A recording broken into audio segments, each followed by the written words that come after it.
support for Trump attacking Iran. The Democrats were mostly the same from the first time and the second time because they have a stance on it. Republicans 180'd completely to super minority under Obama, super majority under Trump. And there was more of a reason to attack Assad under Obama than there was under fucking Trump, because Trump attacked him for the same reason, having to do with gas attacking his own people. So, like, we can't support Ukraine because of Azov. Meanwhile, Plattner and the Nazi tattoos are actually A-okay for here are the reasons why. Or like, well, you know, billionaires are the most evil people in the universe, but Steyer in California, you know, that guy's actually kind of cool. As long as Jim Crow is not slavery, right? It's not as bad as slavery. It's just not equal treatment in some places, but okay. It's up there. It's up there. No, anyway, hold on. Make it clear. No, it's not. It's not. 1960 black people were not. They were much better off than black people who were slaves. Okay, I'm just okay. Now, obviously, civil rights and everything was good, and getting rid of like separate equal doctrine and getting rid of like Jim Crow laws and all this stuff, it was good. But you were significantly better as a black person in 1960 than you were in 1760 or whatever. So over the past, I'm sure you guys, even being in Canada, you get a lot of U.S. media.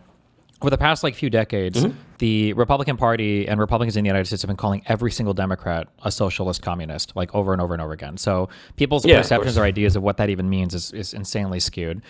And you had kind of this more progressive wing of the Democratic Party. I would say that progressivism in the United States was usually like, it kind of came from this culture of, well, I'll say like, derisively, it was called like social justice warriors, and then it kind of became woke people. But it was basically people that had, like, I would say like identity politics was like a focal point of a lot of what they talked about. I don't necessarily mean that in a negative way, but kind of more intersectional ways of viewing society. So just because you are rich, or just because you're poor, or just because you're from here or here, like it could be that you being black could have a hugely impactful way of how society treats you and how you navigate society. Or you being gay, or you being an immigrant, or you know, a multitude of other things that could influence you. And then progressives were kind of like hyper attuned to or aware of or advocated on behalf of those types of things.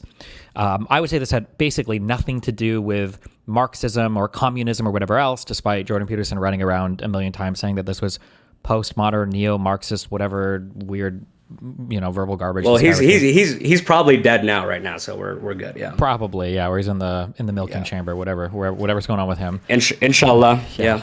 But the something weird started to happen maybe 5 or 6 years ago, where you started to get, maybe it was kind of off the back of the Bernie Sanders stuff, where you started to get like a genuine socialist current of people that weaponized, or not weaponized, but they hid under like the progressive umbrella. Hassan still does this every now and then, but they actually were like Marxists, meaning they were chiefly concerned with class-related issues and the complete and total disassembly of like capitalism or any kind of like capitalist system. And it was easy for them to kind of masquerade as progressives for a while because there would be some like abstract policy overlap, like Medicare for all, or, you know, attacking billionaires or whatever, this kind of stuff. But at the end of the day, these people have a huge disdain for identity politics. It'll come out when Hassan is fighting with another trans person or another black person in his audience, where he'll start screaming about how black struggle isn't real, it's all just class stuff, or identity politics is cringe, like Republicans and Democrats just use this to, you know, distract you from class issues. They talk about like rainbow capitalism was a big talking point for a few months, where it's like, oh my God, like all the social progress we've made was just corporations trying to distract us from class issues. And these people are a problem. They're fundamentally not in like the liberal movement. I wouldn't say that like they should be banned from the U.S. or we should ban that political party, but they're not Democrats, they're not liberals, and I think it's important to recognize that and not allow them to masquerade as such. And then that's the big distinction I draw between like progressives and kind of like socialists, Marxists, whatever they call themselves. Obviously in the US and in Canada, we use all of these words interchangeably. In the US, liberal means Democrat, and a lot of people think Democrats are socialists, and a lot of people think socialism is like just Sweden, and there's a whole clusterfuck behind that. The second thing I would say is I draw a big distinction between like the content creators and the media people versus like the audience. So whereas I would consider like Hassan to be a hardcore like Marxist-Leninist, I don't think the majority of Hassan's audience are like card-carrying Maoists, ML types who are ready to violently overthrow the United States. I'm sure a lot of these people are progressive or just like very far left or whatever. Yeah. Okay. Yeah. There's a broad thing. Yeah. No, I totally agree with you. I think these people, at least under that fall under the branch of the kind of Hassan umbrella, they have a total disdain for any liberal values. So none of it is driven by, kind of respect for democracy, or respect for liberal rights or whatever. But it feels like the entire movement has been co-opted by their voice, and it's been the loudest. And I think what's been really sad for me to see, especially, is that even the sort of center left, center left liberal institutions kind of becoming mouthpieces for that. And I've seen you tweeting about it, but it was people like Ezra Klein and Pod Save America sort of carrying water for Hassan.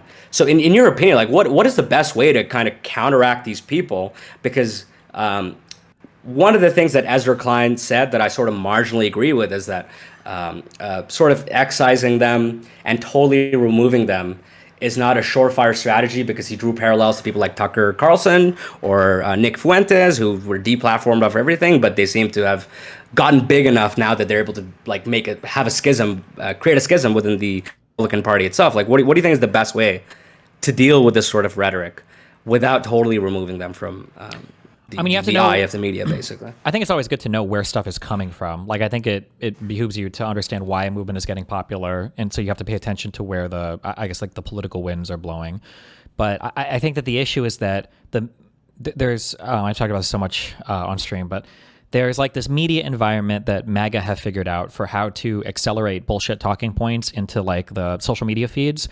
And the leftists have also figured out the same formula, and the center left hasn't at all. So the issue you run into is the center left is like slamming its head into the wall over and over again, trying to figure out like how to get its messaging right or how to deal with more radical figures in its party while also fighting off the Trumples. And they're really, really far downstream trying to figure out like, do we need a Joe Rogan, or do we need like more populist talking points, or are we not picking the right candidates, when they don't realize that there is this kind of like media bad idea acceleration chamber where the far left has this and the MAGA movement has this, where you can create any talking point you want and then refine it, hone it in your little media environment, and then shoot it out onto social media and have everybody believe it who's part of that camp. And then this is what you're fighting over.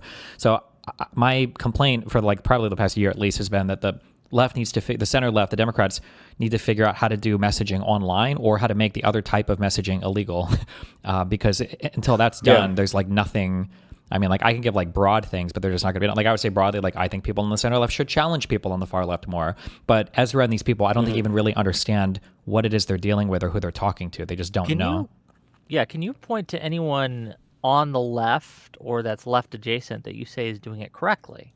Anyone that you think is putting out media or engaging with the online information sphere in a way that is successful and something that you think we should emulate? Or No, because unfortunately, it's just not possible for one person to do it. It's got to be a whole apparatus. So the thing that I've talked about a million times is that on the far right is all of MAGA. On the right and then on the far left, what you do is you have your people, your leaders, and they engineer talking points, and then those talking points are platformed ad nauseum on platforms that have no critical pushback. So it's always on friendly platforms.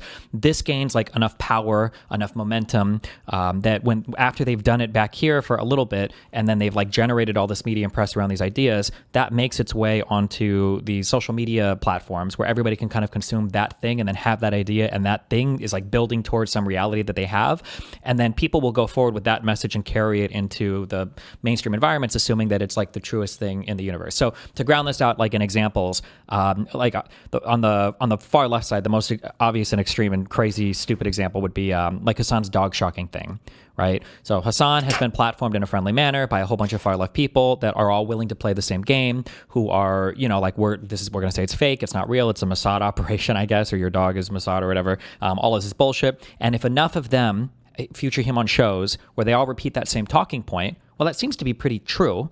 He's not going to go on any shows where they're going to like have like a huge challenge to that. So then people that are kind of in this media atmosphere are just consuming this fact, and it must be true. There's so many different shows that are saying it, and then that's how that works. And then the same thing happens on the right, where every single time Trump goes onto any show, Fox News, Hannity, Fox and Friends, or whatever show he's on, it's always the same talking points, no critical pushback, and he says it in enough places, and then all of his media people carry it to all the same places that if you go onto a social media feed, you're getting 100 different tweets about how, I guess that Charlottesville was solo funded by the Southern Poverty Law Center. That looks to be the case. But you think that because every single person in right-wing media are going on friendly platforms with no opposition and then stating this fact over and over and over and over and over again. And it gives us this air of credulity, or not credulity, it gives us this air of authority where you see it in so many places and it's so ubiquitous. Like there's no way every single person is lying about it, right? But yeah, that's. But like, there's no way when you say like, how can somebody do this on the left? You can't. Like, it can't just be one person. There has to be like an agreement between all your political figures, all of your media figures, and then how you guys interact with each other in order to make it work. No, I mean, I think everything that I see on these interviews is that I feel if people feel so afraid to actually push back on Hassan's kind of most uncomfortable or kind of most disgusting viewpoints. Never really push back on it. They never ask him about his. Just real quick. Do you think that's fear? Sorry? Are they doing it because they're afraid? You mentioned the word afraid. It's not fear. I mean, so look, I watched the Pod Save America interview with John Favreau and Hassan Piker. He was visibly uncomfortable. I mean, at least that was my perception of that interview. He was visibly uncomfortable the majority of that time. And I think he took a lot of what Hassan was saying at face value, and I don't ever really dug into some of the worst stuff that Hassan has said, whether it's like talking about the fall of the USSR was a catastrophe for the world, or Mao was a great man, or the Russian invasion of Ukraine was never supposed to happen, whatever. They just never dug into his most uncomfortable viewpoints. They never challenged it, I feel, on the interviews, because I feel like those things are so indefensible, but it just feels like it never happened. I don't know whether it's exactly fear, or what Destiny was saying earlier was that in the aftermath of the 2024 election, that the Democrats, the left, whatever, they were trying to find a figure like Joe Rogan for the left. I don't know if they've just kind of co-opted Hassan to be that person, but there's just not enough pushback on his viewpoints. Yeah, but so what I'm saying is like that's by design. That's not by accident. That's just You how think so? 1 trillion quadrillion %. Okay. Are you friends with? If I give you 2 pictures, can you post this to Gandhi? Whick? Yeah, if you give me, I can share them on screen if you. Well, I would prefer. Yeah, don't do that. Don't do that. Okay, I can just DM it to him then. No, sure. I'm just doing this so that you guys have like an idea of what I'm saying, and then you can both confirm it ideally without leaking. I mean, okay. And you can just call me Sid, by the way. Okay, Sid probably better than Gandhi, sure. Okay, yeah, okay. Yeah. Okay, so real quick, I sent you 2 messages. I sent him. He has them. Okay, so so people might be able to guess, but I prefer. Wait, sorry. What do I have them on? You have them on Discord. Do you want me to send them to your Twitter instead? Oh, okay. Yeah. Okay, I see them. Okay, You see him? Yeah. Good. so Yeah. if you want, you can take a second to read, or let me explain first. So, like, just so you understand, like, how the game works, right? So, I'm not going to name names. I mean, people will be able to guess whatever. But, like, this is a really large content creator, wants to set up a conversation. You can see in our first DM back and forth, right? You see this language of, like, I'm hoping to avoid kind of any, like, debate or gotcha stuff, right? Like, that's, like, a thing that they kind of want to avoid. You can see in the second one with his PR rep that it's also the same language, right? Like, this is more going to be an interview and not like a debate, right? You see this language in both these messages? Yeah.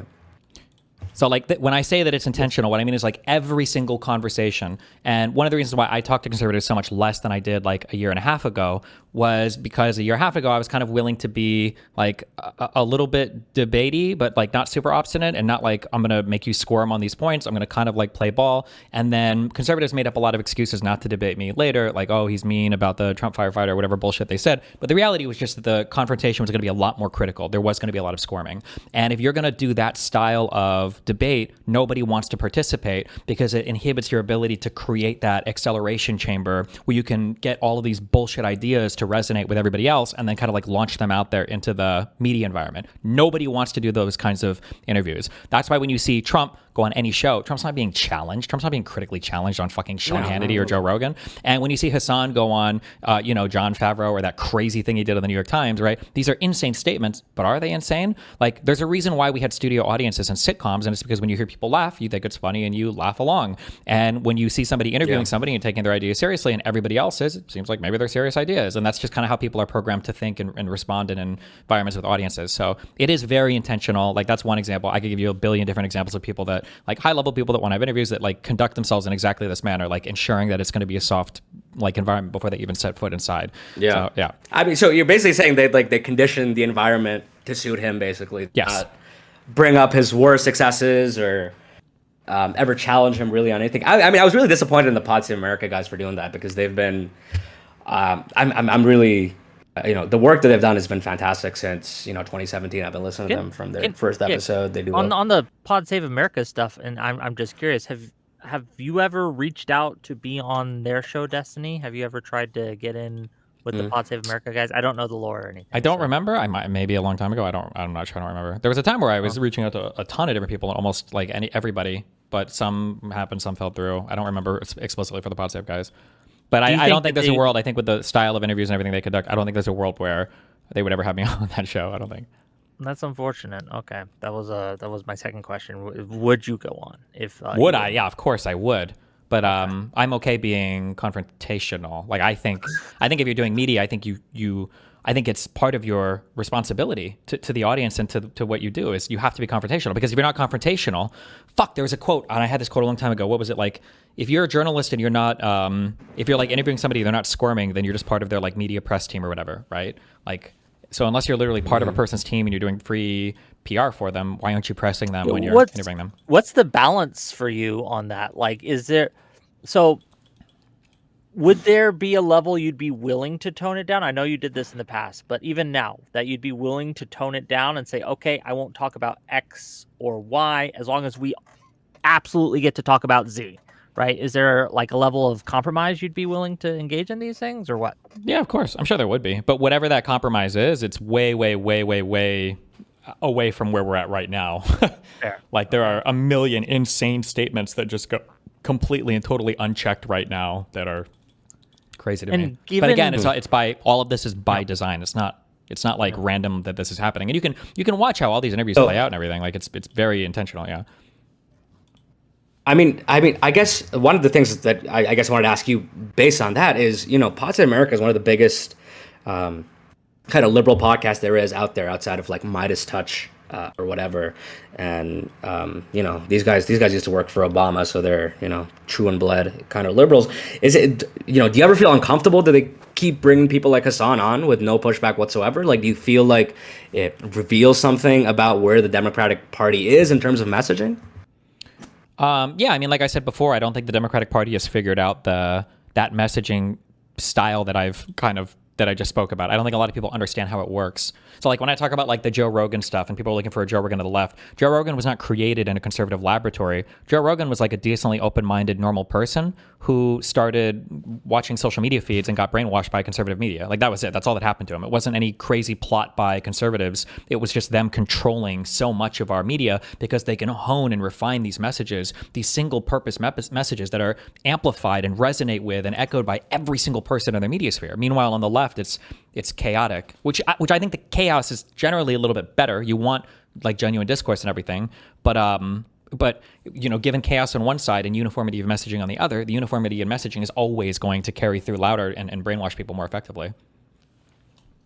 And I guess even also the simplicity of it. Every right-wing kind of podcast has the same sort of brainwashed monocausal solution for everything, but when you come into I guess the left, if you want to have a more reasonable, truthful discussion of it, well, you have to say like, oh, well, that issue is not just, monocausal. There's this thing that contributes to it. But it makes for, I guess, much less interesting material for people to listen to. And I don't know if that, becomes secondary to the right-wing messaging, which is just total slop, right? I think it's just so brain dead. Yeah. I don't think as much. I understand the temptation to think that. I used to think this a lot, but I think the right can sell complicated ideas. It's just the matter of having the uniformity in messaging. Like I say this a lot when I talk to like anti-vaxxers or COVID denialists, like these are not stupid people. Like I'll talk to some, or listen to some, somebody I'd be like, oh, this guy's a fucking retard. This guy's a dipshit. But like this guy is saying, we're on a regimen with 1,000 cc's of vitamin C. And then we're also trying like hydroxychloroquine and prophylactic ivermectin. It's like, this doesn't sound like an idiot. They're just brainwashed.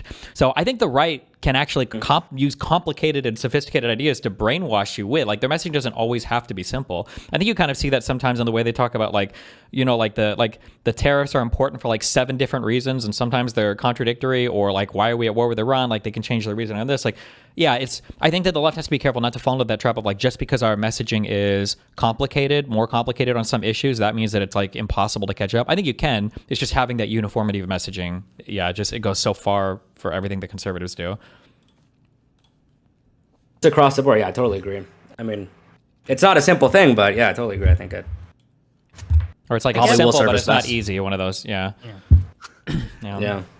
What and this is to you, Sid, and maybe this will kind of get to a few things like, what role do you see normal progressives? What role should they play when it comes to the Democratic Party or working with liberals? Like, what as a normal progressive are you willing to, I guess, compromise with a liberal on? Or I guess, do you even see yourself as different from a liberal? I'm just really curious on that. I see myself. I mean, I there's definitely points of contention that I see myself different from liberals on, but I am, you know, I think to separate the two questions, I think a lot of progressives do fall under that liberal umbrella. Sure. They don't need to be incentivized as much to vote for Democrats or whatever. They will do it anyway because they do believe in that kind of liberal conception of America. Me personally, I always support liberal values. I support democracy. I support reformism, and I don't think that. I mean, I think that outside of the online space, there is less disagreement than we would believe, if that makes sense. It does. It does. What are do you think that the Democrats are doing enough to reach out to progressives, and what would you like to see them do better that they are failing at? Honestly, I mean, this is where I'm going to take a sort of different position. I don't think the Democrats should have to do anything different. It should be so blatantly obvious to you that the Republican Party is such a force of evil in the world itself that you should just be voting Democrats. I don't know how much of that you can chalk up to Democratic messaging or doing enough for outreach, but I don't know how to incentivize progressive to look more into what Republicans are doing and how much they've damaged this world. I mean, I think one of the things that really troubled me is that I didn't see enough people in progressive spaces talking about the fact that Republicans cut USAID, which was dollar for dollar one of the most important programs that the world has ever had, resulting in the death of 1 million plus people in the world in this year and 14 million over the time span of the next 2 decades or whatsoever. I think that enough should be an incentive that you should just go vote blue no matter who. I don't know what exactly Democrats can do better in terms of messaging to reach out to these people. That makes sense. Makes sense to me. What about you, Destiny? When it comes to Democrats and messaging, and I understand we live in this environment that you say that we are behind in a lot of ways, are there any improvements that Democrats can do right now, right? Are there anything other than set up a whole media apparatus that mimics the right-wing I guess, ecosystem? Is there anything like incrementally we can do in the meantime? I'm just really curious. I mean, you can always advocate for better policies and everything. Like, I think that's good, and make sure that you're, I mean, like the basics, right? I just don't think the basics will go far enough at this point. I think we need to be a little bit more intentional with understanding how the media environment works and then what we have to do to be competitive in that media environment. In terms of like progressives and liberals, or I like most progressives are liberals, I think, but like in terms of like further left people and center left people working together, like I think the important thing to understand is that one is that we're all in the same camp compared to Republicans. That there's a huge difference, and we're way more similar than we are different. I think that's really important. I think that's one of the big things that you see the leftists kind of go against, and that like they talk about how the Democrats and the Republicans are more similar to each other than either party is to the leftists now. And then the second thing is that there is underlying all of our policy ideas that we're kind of aiming towards something similar. So like personally, I think I'm a big markets guy. I think price controls are really dumb for most cases, unless you absolutely need them. So Mamdani was elected the mayor of New York City. I think he's probably further left policy wise than what I'd want, but like Mamdani over Eric Adams or any Republican, that's like an easy choice. Like if I was in New York City, I would vote for Mamdani, 1 million times fraudulently. Like it's just the easiest choice in the world.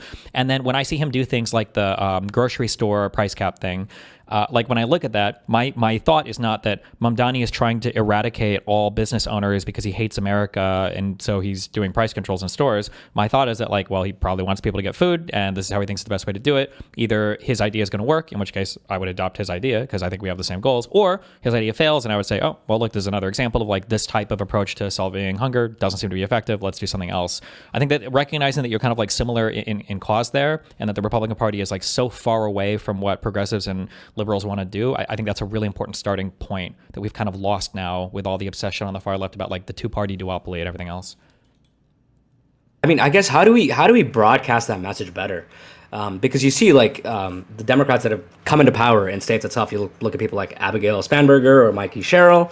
Spanberger. I think today I heard, they're putting forward a new, kind of childcare or parental leave program that's going to go into effect in 2028. It's going to be one of the most generous out of all blue states. You look at Mamdani with his pied-à-terre tax, ostensibly very, very kind of progressive policies, but I don't feel like it gets broadcasted enough to people on the left or progressives to see that when Democrats get into power, they actually do some very important stuff. And I have a lot of these conversations with, leftist progressives who think a lot about trans rights. And I tell them, well, look, almost all Democrat states outside of 3 or 4 have entrenched protections for trans people. Democrats do go out of the way to actually put good progressive policy forward, but it doesn't get broadcast well enough, I don't think, even though these are policies that people on the left or progressive would ostensibly agree with. Yeah, I'm such a broken record on this. I'm sorry.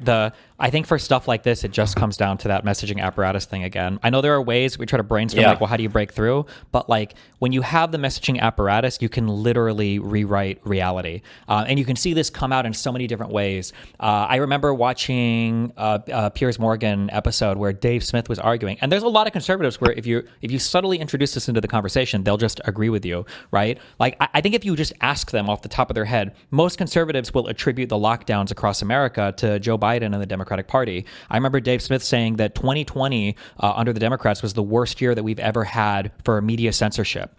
And everybody seems to not remember that Donald Trump was the president in the beginning of COVID. All the lockdowns happened under Donald Trump. Nobody seems to know this. And that's just been repeated ad nauseum so many times ad nauseum by the conservatives that like people just kind of like believe this and they just like move forward with it, even if it doesn't really fucking make any sense. Like when Biden is president, it's his FBI, it's his CIA. Everything that happens under them is horrible and evil and terrible. But like when you think about the FBI suppressing the laptop story and you think about the corrupt FBI that started January 6th against Trump, that was Trump's FBI. It was literally his director. He fired Comey. That was all his stuff. But Republicans are just so good at, if you create a message, you can make whatever the fuck you want and shoot it out to the American people. And because there's so much uniformity, you can get them to believe anything, right? Like Trump gets so much credit for freeing the hostages in Israel. Biden freed more hostages than Trump did. Like it's just nothing that you don't even have to be attached to reality. So to go back to the question, like how do you sell your policies to people? Mamdani is doing a really good job at trying to be strong on his messaging. Like I would say, like as good as you can be on your own, Mamdani is doing a phenomenal job, right? All the cute little Twitter videos, the walking around and filling up potholes, and the showing a person having simple policy messaging well. Like I think Mamdani's doing it about as well as anybody could ever be expected to. Yeah.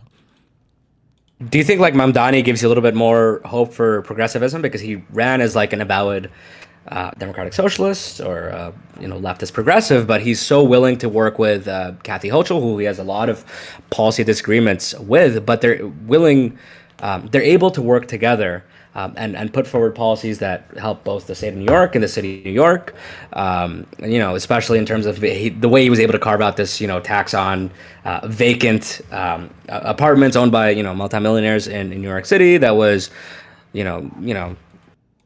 Kathy Hochul wasn't super against. Yeah, my favorite thing about Mamdani... Do you think he's able to play policy in that way? My favorite thing about Mamdani is that he recognizes that like there are different Democrats that are appropriate for different places. So like Mamdani is not going to get elected, in a super moderate area or as the mayor of like a red city or something. There's 3 of them exist. Like he is the New York City mayor. It's a very blue place. He could be more blue than, like 2 senators in Georgia could be, Ossoff and Warnock, who are fighting for their lives in a very moderate, a red state, right? So, I mean, like, that's the thing I appreciate the most about Mamdani. I would hope that more progressives can recognize that. Like, I don't really have problems. Well, I mean, like, ideologically, I'm not that far left. But, like, I mean, if these people are getting local offices, if their policies are implemented and if they work, I mean, well, fuck, we have the same goals, right? If I'm wrong on it, then I don't care. I would just change my opinion immediately on it because it would be more directionally, trying to accomplish things I want to accomplish. I just hope that it's not like this idea of like, well, if our progressive did make it through the primaries, then fuck the Dems and APAC funded the opposition and now there's no way that anything good is going to happen in this country and I'm going to be totally disconnected from the political process and blah, blah, blah. Like that stuff is cancerous as fuck. There has been some criticism of conversations such as these that we should not be focusing on Hassan or progressives or the left or anything, that we should give all of our attention to the right. Is there any there to any of these criticisms? Where should the Democrats and those who want to support them be focused right now, and why? And that's a question to both of you. So go ahead. I would say real quick, I would say no bullshit. Like Hassan spends all of his time fucking fighting Democrats. I think it's totally fine to aim a little bit more at him. I don't like this saying of like you can never punch left, because notice how the only people that say that are the people who are all the way on the left. That means they always have carte blanche to attack anybody they want. Hassan spent all of his time fighting Democrats and talking about how worthless they are, and those are like his main opponents and enemies, and it's usually who he's campaigning against or whatever. That no, I think it's fair to point back at them and to try to establish. Sure. Is it fair, but like, is it effective? Like, if we have Trump currently like. We don't have any confusion right now. There's no confusion that Trump is evil. Like everybody knows that on the Democratic side. Like they're doing what they can in terms of fighting against it. I mean, there's not much. We didn't give them the Congress or anything. So, I mean, like they're doing what they can. But like there is a lot of confusion right now over, I guess, do we support Mao and Stalin, like in the Democratic Party? And I think that's an issue that's worth sorting out. Fair enough. Go ahead. I mean, I feel like it's such a tiny sliver of the coalition, but I think Republicans are doing good enough, making well enough of a case of why you should vote Democrat right now. I think Trump's approval ratings are the worst that they've ever been. What I'd be interested in seeing is how this coalition is borne out over the next couple election cycles. In terms of Hassan, I totally agree. He's always couching his criticism in terms of just hating Democrats in general and offering nothing in terms of getting people to vote for them. I think that makes sense. I suppose. I guess there was a poll that came out, I think it was either yesterday or the day before, that showed that, and this is just one poll, so take it for what it's worth, right? Yeah. But it was about 42% of those polled thought the Democrats needed to move towards the center. And 24% thought they should move more left. About 18% thought they were just right, and the rest didn't know, right? Had no opinion. And this is to you, Sid, right? Like, so when you talk about progressives and progressivism, does part of you worry that by focusing on progressives and their role in the party, that you're kind of setting up Democrats to have a harder time electorally nationally? And why is that? Why looking at that poll, assuming it's true, right?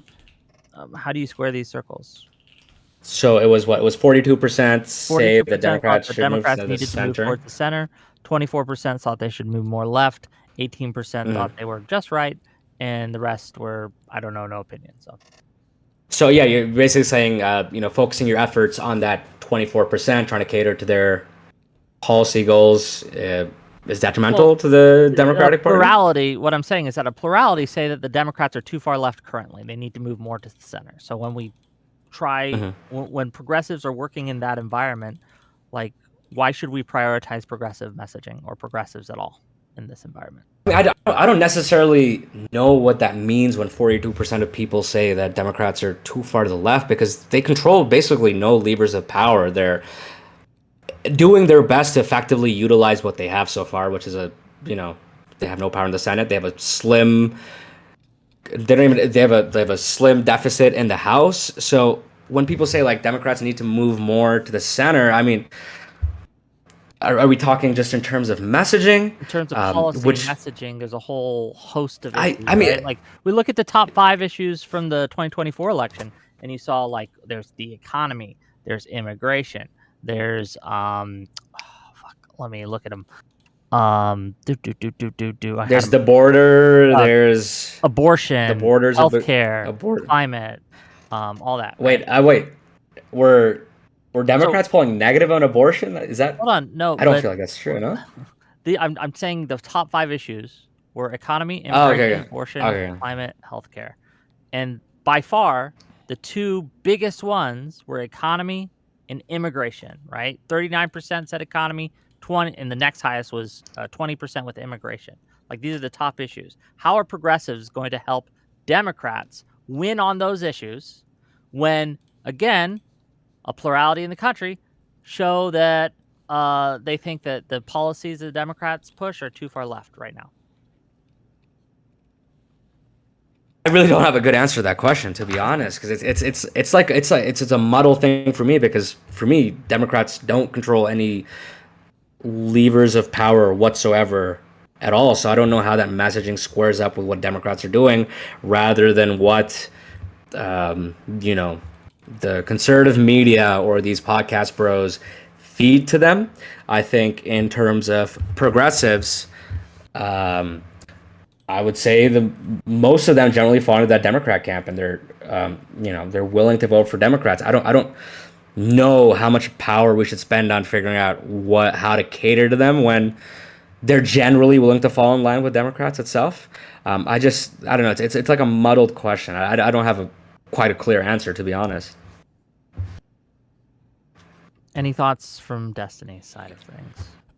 I think that sometimes, so I think there's 2 huge things going on. One is one of my big issues with progressives and socialists, but both groups kind of fall into this category of, or this camp of thinking that like everybody in America would agree with my policies if they just knew more about it. And so when people aren't agreeing with them, it's just because they haven't heard enough about them, when in reality, sometimes policies just aren't as popular as we would want them to be.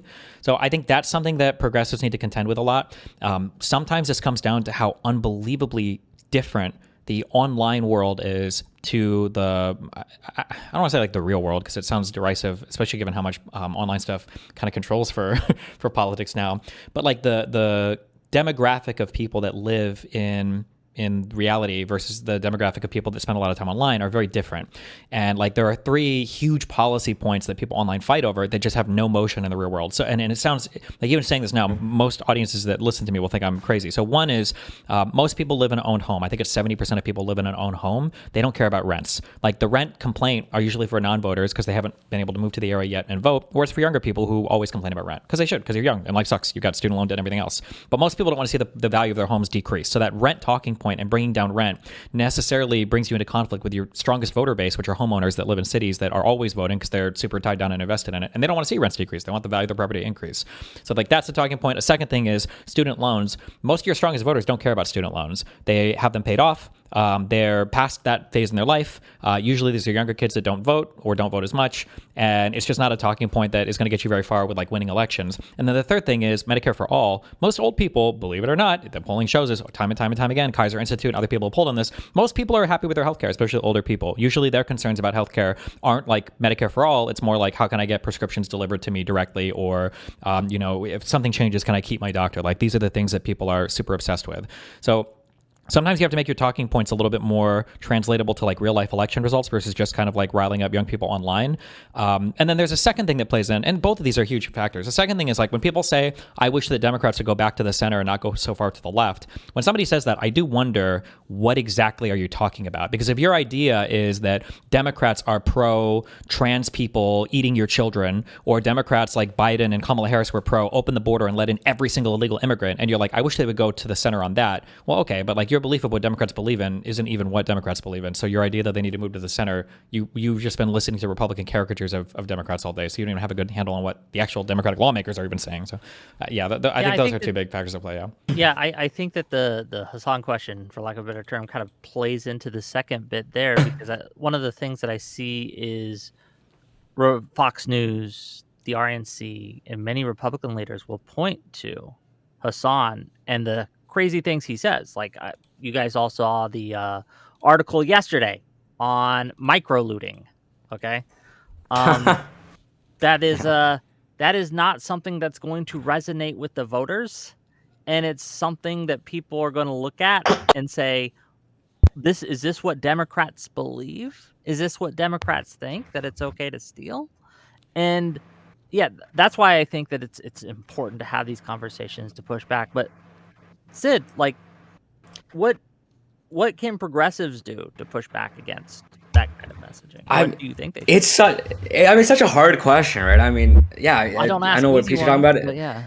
Yeah, of course. Yeah, that's why we're here, right? I mean, you know, you look at it's an op-ed piece in the NY Times about this very liberal, well-off lady that's talking about micro-looting, and as Desi was saying earlier, there's a conservative apparatus that'll pick up on it and amplify it, and you know they can make the message that, oh, Democrat Party is a party of condoning loot or whatever, whereas Republicans can go on their own you know, little hog boxes, little echo chambers, and talk about the most heinous things, talking about ending a civilization in Iran and how that's a good thing, talk about cutting, you know, millions off healthcare, whatever, and that's kind of accepted. But we have to answer to the most kind of lunatic part of the progressive movement, which is, you know, makes up a tiny sliver. It's just, again, it's about control of that media apparatus. It's about having the correct messaging to counteract that, because the inconsistency on how things get treated across in the different sides of the political spectrum is kind of astounding. It's mind-boggling. Yeah, I think I always tell people to kind of like, not to make it all about me, but like just look at how people treat different people in the media to see what they actually think about them. So like when it comes to center left people, okay, like me, I get pretty hardcore targeted for deplatforming campaigns, right? So like on Twitch, obviously I'm, I guess, perma-banned because I'm a murderer / rapist. I don't even know how. I'm like one of the only like perma-banned people on Twitch. Or for YouTube, I got hit with a big demonetization after the Charlie Kirk shooting. These are like big hits to my money. These are big hits to my reach. It's a pretty severe attack, I would say, on the things that I do. Most of my time, believe it or not, is spent like hardcore fighting with the right. I hate the right. As of recently, it's been a lot of this like very far left stuff with Hassan, but I consider the right to be huge adversaries of mine, and you know, I do what I can to fight against that. But people like Hassan or people who are on the far left, these people. Oh, and then another example would be like Jimmy Kimmel, right? This is like a center. Jimmy Kimmel's not a fucking socialist or a Marxist or whatever else, but you know, Donald Trump is obsessed with attacking these people on social media and trying to get their news networks to get rid of their shows. You know, he was celebrating Stephen Colbert having his contract announced like 9 months ahead of time that it's not going to be renewed, and he was celebrating Kimmel going for a while. That, you know, the FCC guy was bragging about talking to Trump about it. Like, these are the types of people that people on the right attack. And I think that says something. When they look at people like Hassan is never deplatformed from anything. I don't know if any of these far left socialists ever really get deplatformed from anything ever, but it's because the Republicans like them there because they're such a great vector to attack the Democratic Party through. And I mentioned this a couple weeks ago, and I've told people to pay attention to this, and I encourage everybody to pay attention to this.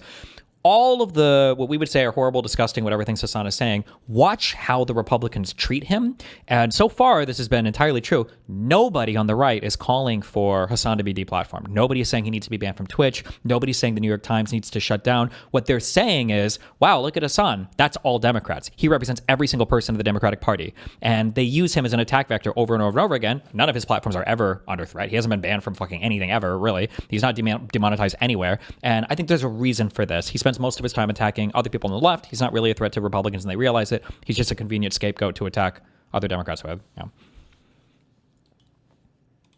Yeah, I mean, and the right's not held up to the same standard, right? I mean, you know, remember when Rob Reiner died, Trump got to go on his Truth Social and just cheer it on, and yet nobody on the right has kind of held to account for that. Well, kind of. It's important to know there are no standards on these media things. Absolutely, it doesn't matter. Like even on the far left, I mean, like how many times have these people virtue signal like we can't support Ukraine because of Azov? Meanwhile, Platner and the Nazi tattoos are actually A-OK for here are the reasons why.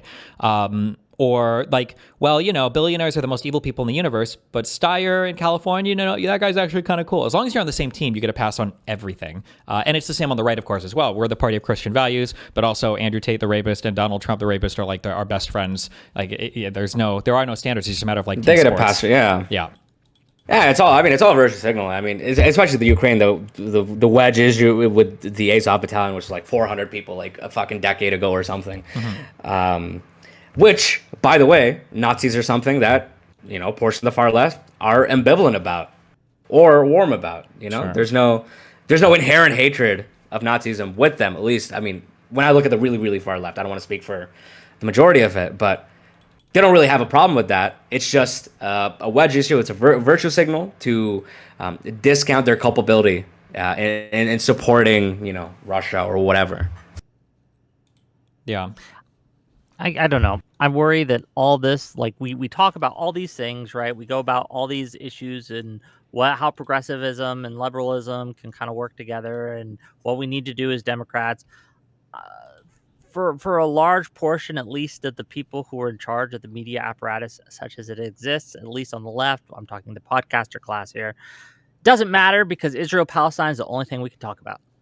Any conversation we have to have, that's all we're going to be talking about, right? And that's it. And if you're on one side of that, then you're verboten.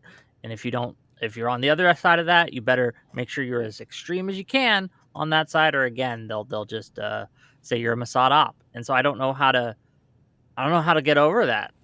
Frankly, any ideas? I mean, just the point is that I don't really think people like this care about the Israel-Palestine issue either. Again, I hate to go back to Hassan. I really detest talking about the guy, and hopefully it's the last time I have to talk about him. But the fact that they can't even bring themselves to admit that, okay, maybe Democrats would have had a better policy on Israel, maybe not a perfect policy like the way that he would want or whatever, but the total inability to admit that, Kamala Harris probably would have done a better job with what's going on with the conflict in Israel and Palestine. Maybe there would be a more lasting ceasefire. Maybe she would bend less to the whims of Netanyahu. Maybe she wouldn't go into war in Iran. There's just no ability to admit that. They just never say it. They always say, oh, it would have been the exact same. Oh, you're a fucking idiot. You think it would have been different? Democrats, Republicans, same thing. Ha ha ha. Democrats would have done the same thing. It's really infuriating. So I don't even know how to start a conversation with them about it, because they don't really genuinely value the fate of Palestine at all. I don't think, at least it's been my experience with the conversations with them. Here, I'll say this, man. Let me just ask you this, Sid. Okay, and maybe this will spark some conversation here. What criticisms would you have for Destiny? He's here. I mean, you've seen him on Twitter. You've seen him interact on various shows. How has he failed? And in what way? We're supposed to fight each other, Wick? Is that what you want? Is that what you're looking for? Blood sports? Are we getting into a cafe? We're all just being like, oh, we agree so much. Oh, I agree more. Sure. No, I agree more. Well, what is this? Is this supposed to be a debate conversation? What was it supposed to be? No, it's a conversation. It's a conversation. Okay. But when we talk about I'm having a good time so far. I'm having a good time too, but look, yeah. I Go ahead. Yeah, you can always go to the comment section too. Bring in people. I'm sure people disagree. If that's what you want. But. Yeah. So what was you want me to? I just want you to tell you do you have any criticisms for either Destiny? It doesn't have to be Destiny. It could be the Democrats in general, right? Center left people. I don't know. I'm not gonna. I never go on to criticize Democrats. I want to always display unity when I talk about Democrats, especially in a time like this. I'd like them to be in power. I'm able to criticize them. I understand that what matters most is getting Republicans out of all levers of power and fundamentally reforming the Republican Party. I think in terms of criticism, what I would have of Destiny is that I know he's made some very controversial statements in the past, maybe that I'm not fully enlightened about, but I was wondering how that translates into making a footprint in the real world, because I know that I've talked to, I don't know if she's your co-host or your friend, Not So Erudite, or Kyla or whatever, and Z before, and I know that you try to make an imprint in IRL politics by going around debating people on college campuses, but do you feel like some of the controversial stuff that you've said in your past kind of impedes your ability to be politically effective for the Democrat Party? I don't know if that's as much criticism as it is a question. Yeah, probably. I think that if I would have known that I wanted to do like politics just full time, I probably would have navigated different things a little differently in the past, like stuff like the Kyle Rittenhouse stuff, maybe possibly.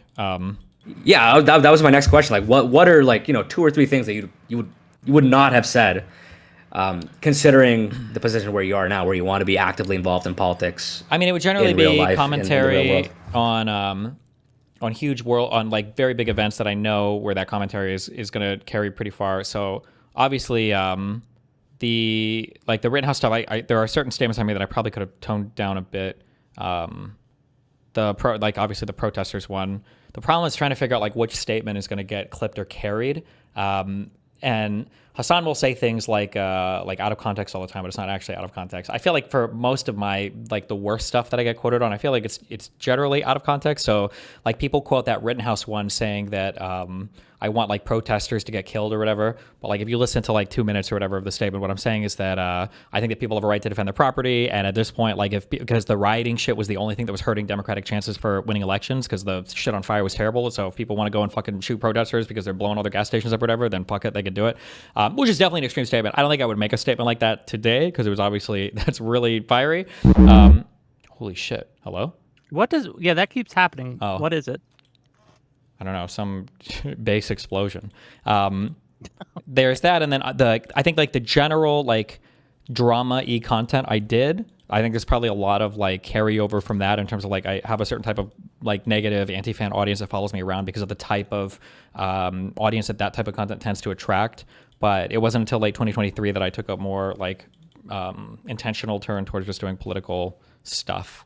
That being said, like I'm pretty aware of like any baggage I have. Like I'm not generally demanding that candidates have to appear next to me or they need to platform me or they need to bend to my whim or will. I usually just try to help where I can, but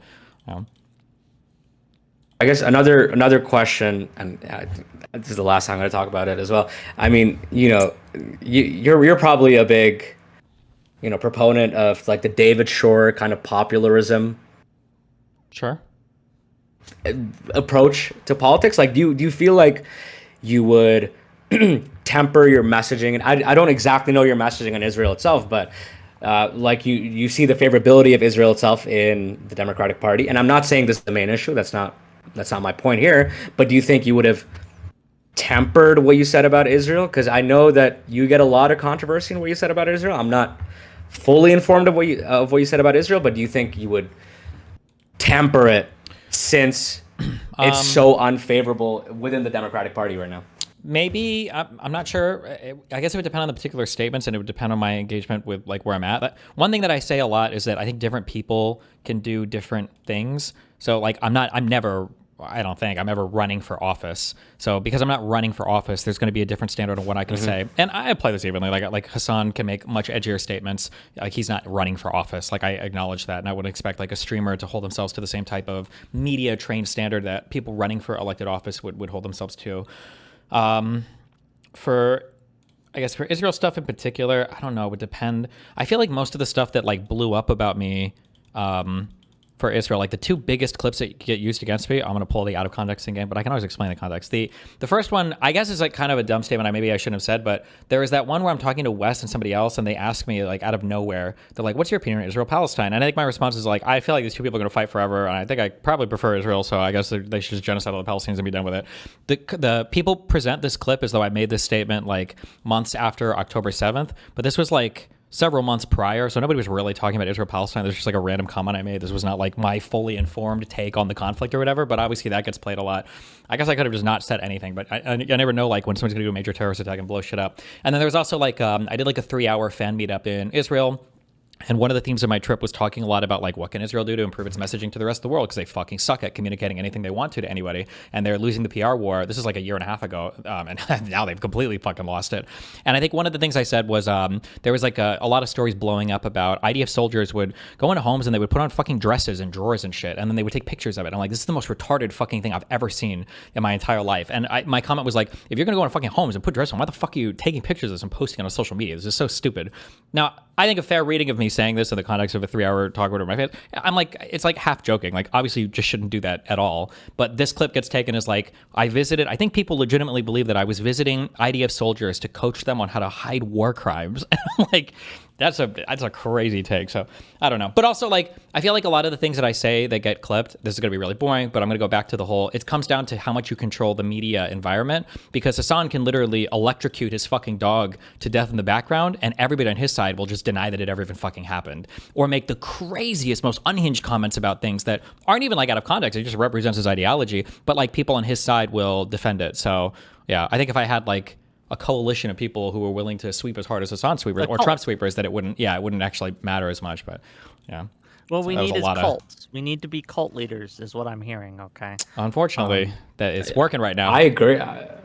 I mean, you should have blind devotion to the Democrats right now. I think that's all that really matters. Until the Republicans are out of power, and you can have that inter-party discussion. Yeah, Right do you now, all that worry, matters is getting though? Democrats in power.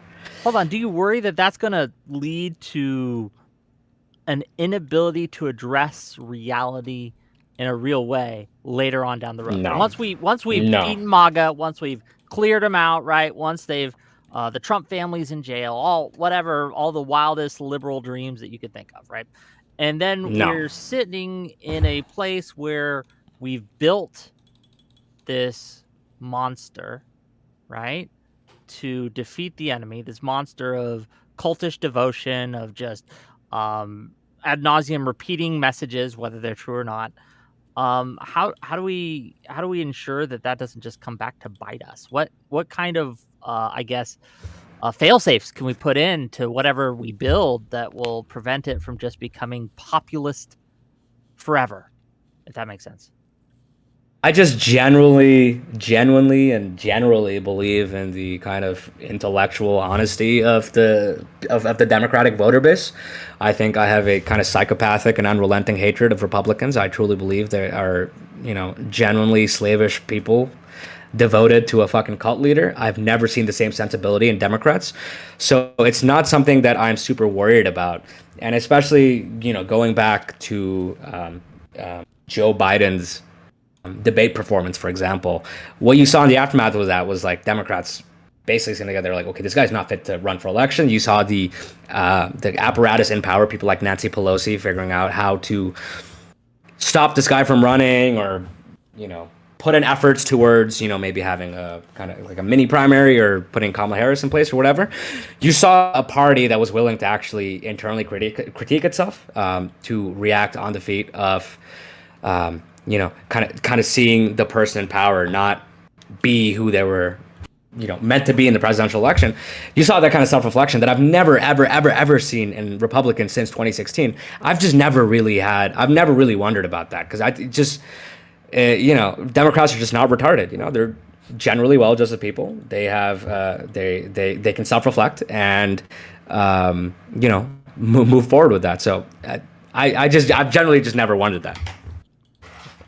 I kind of worry about it. I think there's a world where if we give into that messaging too much, we do lose that part of the democratic apparatus. But then like the ability for us to be self-critical. But like this is a hot take, but like, could it have been that after Biden's debate performance, if Democrats instead ran nonstop coverage of how horrible Donald Trump's debate performance had been, because it was bad. Nobody remembers any of his answers, but they were all abysmal, and had focused instead on Biden had been traveling so much and doing so much stuff that, that he had a bad performance or whatever else. Like if Democrats would have focused on that, there's a world where Biden just wins the election again.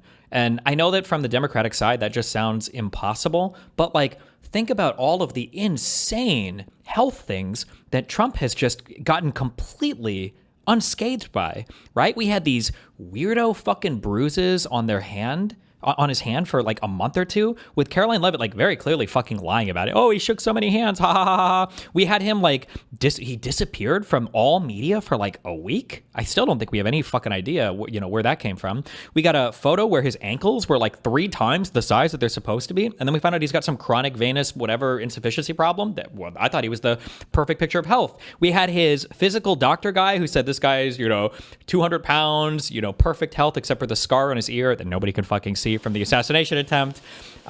It's thing after thing after thing after thing, and none of it sticks to him because none of them pay attention to it. Meanwhile, when Biden had that bad debate performance, every single motherfucker on the left was like, holy shit, we got to get rid of this guy, we got to do something about it. Like, maybe if we would have been as sycophantic as the Republicans on Biden, maybe Biden would have just won an easy re-election because he beat Trump the first time with the most votes in all of US history, and that would have just been it. Who knows? Are you saying we're not sycophantic enough? What was the... For the current media environment, yes, which is bad. I don't like that, but if it's one side of self-critical people against a bunch of sycophants, I think in a way the sycophants have a huge advantage there. They're always going to win, which is why I'm saying we have to be sycophantic to counter it. That's what I mean when I'm talking about this media narrative thing. But I'm saying that we need to find a way to disassemble the media apparatuses that make this type of algorithmically propagated news stuff so powerful, because it's corrosive. It's mind rotting. It's horrible. We can't survive it. How do you do that with still allowing freedom of speech and the ability for people to go out and to say what they will and what they have. I think one thing I think I've heard you suggest, maybe it wasn't you, maybe I'm hallucinating, but requiring people who receive foreign funding to disclose that, right? I think that is a huge thing. That would be a huge help. But what other, like, I struggle with this because I understand the problem. I recognize the issue. The proposed solutions about just go towards censorship in a way that I think is going to do even more harm than the problem that we have. So I'm just curious, like, how do we fix that from that perspective? So if we don't want to go the route of building that apparatus, how do we dismantle what's currently here without impacting people's freedoms? I think no Section 230 protections for any platform that uses algorithmically generated content. So, like, if you're using an algorithm to sort through people's media feeds, and you're organizing what they're going to see, no Section 230 protections for you. Boom! I don't know where I just heard that. I heard this idea like 2 days ago, and I like it. Interesting. Okay. What is Section 230? Sorry, I've never heard of that. What's the idea? If the New York Times publishes an article about me that's defamatory, I think I can sue the New York Times because they published the piece. Social media companies are protected from that kind of liability by a safe harbor principle that was created by Section 230, which basically says if it's user-generated content, you can't hold the platform responsible for it. So if you defame me on Twitter, I have to sue you. I can't sue Twitter for hosting your user-generated content. This is like considered Section 230 protection. I think that platforms that deal in news or that arrange your timeline based on an algorithm, so they decide what you're going to see and what you're not going to see, I don't think they should have protections that prevent them from getting sued for misinformation or whatever else. I think it's the algorithmically generated thing is what is destroying our brains. Like, people live in totally different realities because once you start consuming a little bit of media, you just get force-fed headline after headline after headline of stuff that completely agrees with whatever you think already. It's not good. Which is just not based in reality at all, right? Yeah, totally agree. And as for, like, I mean, how do we engender that type of sycophancy in the Democratic Party? I think it's really difficult. I mean, as a voter base, Democrats are generally more well-educated. They're generally more upwardly mobile. They're generally higher on the income distribution. And it's harder to convince that group of people to blindly support the Democratic Party. Well, I think in general, like, if you got rid of this like media thing, then I don't think you would have to worry about, you wouldn't need to create the sycophancy because those types of alternate realities couldn't be created anymore. Yeah, it just the reason I ask is because the idea of becoming sycophants just disgusts me as a person. Like, it's like me seeing a cockroach. I instinctively shy away from that. I don't like it as a concept, and I don't want to be that. And I hope that you are wrong, that that's what we have to do to win. I hope there are other ways to compete. Well, I guess the question would be, can you think of a single thing that's broken through that my little bullshit model of how media works right now can't explain? Like, is there a single thing that is contradictory to that? I'd love to be incorrect on that, but I can't. I feel like it perfectly explains like every aspect of our media environment. I think the ICE stuff might be a good counterexample, because despite many on the right trying to spin that, they had all the kind of same messaging, right? We had the videos of what happened, and everyone saw that they were fucking lying, right? They weren't being honest with any of this, and that really cut through. I don't know how we replicate that though, right? So the thing that I'm gonna say is, and this might maybe I'm over explaining the model or something, is I do agree that there are times where messaging on the left has been successful, but what I would say is that the only time where it's been successful is, so I've talked about it's so important to have like this resonating model where everybody's on the same page. The only time that we're successful on the left is when we happen to all be on the same page. And it's very rare that happens, but when it does happen, it seems like for once in our lives, we're kind of like in control of things and nobody understands why it's happening. But like, so for the ICE stuff, having the video footage of all of that and everything was just like, that was too much for everybody on the left saw that. You didn't need any kind of actual coordination. You didn't need any kind of talking points delivered to you. It was just so there and so obvious that every politician started talking about it. Every media and alt media figure started talking about it. And then that was too much for it. You can't fight that on the right because it was just too overwhelming. The second example I can think of this was the, as silly as it was, the whole like when when Walz started calling, I think the Republicans and JD Vance weird. Everybody thought that it was like funny, and for whatever reason, top to bottom, everybody was using that weird insult. And for like a week, that for some reason that was just a really big thing that everybody was kind of on board with, and the Republicans were getting super ass pained about. So those instances that happen with us happen because it just so happens that everything, if you've ever seen a bunch of like metronomes swinging, like sometimes they're all in alignment. Like it just happens on our side organically sometimes, but very rarely. But the Republicans are creating media cycles like that every single fucking day in and day out. They're creating that inorganically, but people just can't see the difference. But I do agree with you on the ICE stuff, but for the reason why I would say, yeah. Fair enough. I also think it's getting less and less effective. I think on the Republican side, you see they're basically underwater on every single kind of key issue for the American electorate. So I think you're reaching a point of like diminishing returns for their kind of media as well. So here, this is like a hard thing to say, but like in a way I sort of agree with you, but in another way I don't at all. So we can say that this model doesn't work, or rather that like the Republicans are finally losing control of it. But like in my mind, one of the things that I argued about when Kamala was running against Trump in 2024, that if, like I said this over and over again, that like if Kamala were to win all 7 swing states, I would still consider this like a monumental failure of democracy. That if that election was anything beyond like a Reagan tier landslide, it is an indictment on the public conscience of the American people, that something has gone grossly wrong with our democracy, that somebody like Trump could be voted for a second time, even if Kamala were to sweep the 7 swing states. That should be like a 49-1, 50-0 state win. That's just crazy to me. So like when we say like, you know, is Trump finally losing a little bit of the messaging war?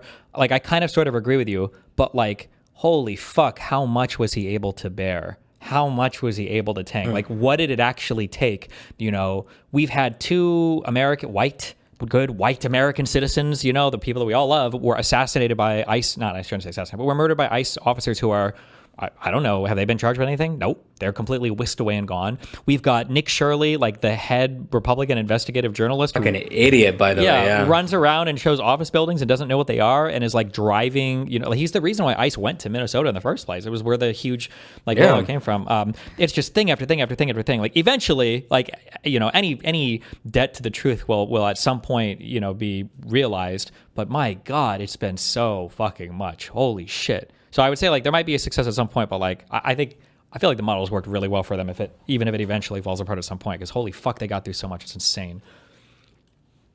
I mean, at the point I would say, I don't know if this is something we should, you know, be belatedly optimistic or pessimistic about, but it felt like that election season itself in the developed world in democracies just seemed to be a referendum on the cost of living and unemployment or whatsoever. You saw all across the world all these liberal states kind of swinging to the other side of the pendulum.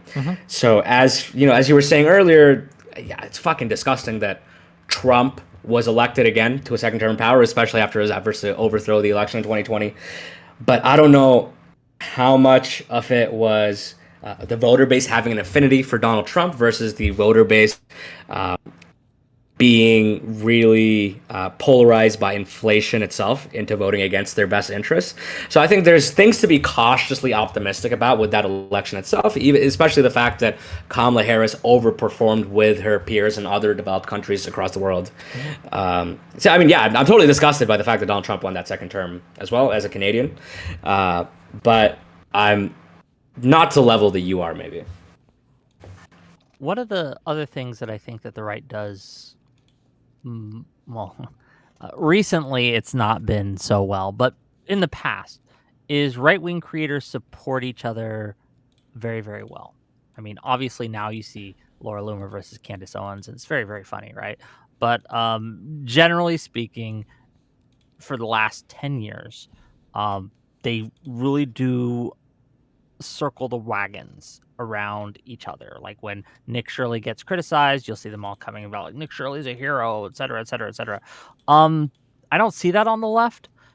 Is that something we should start doing as well? on the left, and when people This is the media thing. If you're on the same team, you have to amplify. You have to be in lockstep. You have to defend. This is why Andrew Tate gets a pass from conservatives. This is why Plattner and Steyer get a pass from leftists, because they're on the same team. Once you're on the same team, you will make an excuse for everything. That's like this is a point that I brought up in the past. Whenever you hear somebody on the media say something like, "Man, like this party is really bad at messaging," that's always people who are center left, because people on the far right never say that because they know that the messaging for the candidate is their responsibility. Sean Hannity will never say Donald Trump isn't messaging effectively. Sean Hannity will do Trump's messaging. And then same thing on the far left for these guys. They will message for their candidates and like amplify whatever they say and cover for whatever issues they have. It's only the center left that hasn't figured out how to do this. Yeah.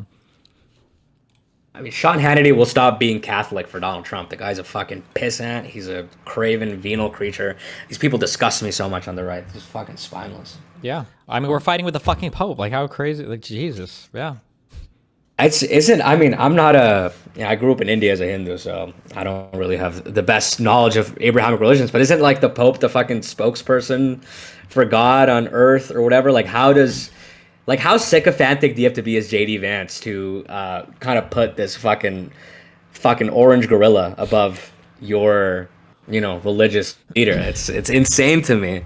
I mean, for Catholics, that's like your head honcho. And then I think generally, even if you're not Catholic, like you have some respect for the fucking Pope, but I mean, what are you going to do? It depends. They did fight the whole Protestant movement, right? Was about protesting the Pope and other practices within the Catholic Church, and then you have the Eastern Orthodox who had a schism from Catholicism way back in the day. But no, generally, I'm no papist, right? I don't follow the Pope, but generally, yes, he is someone that Christians generally respect.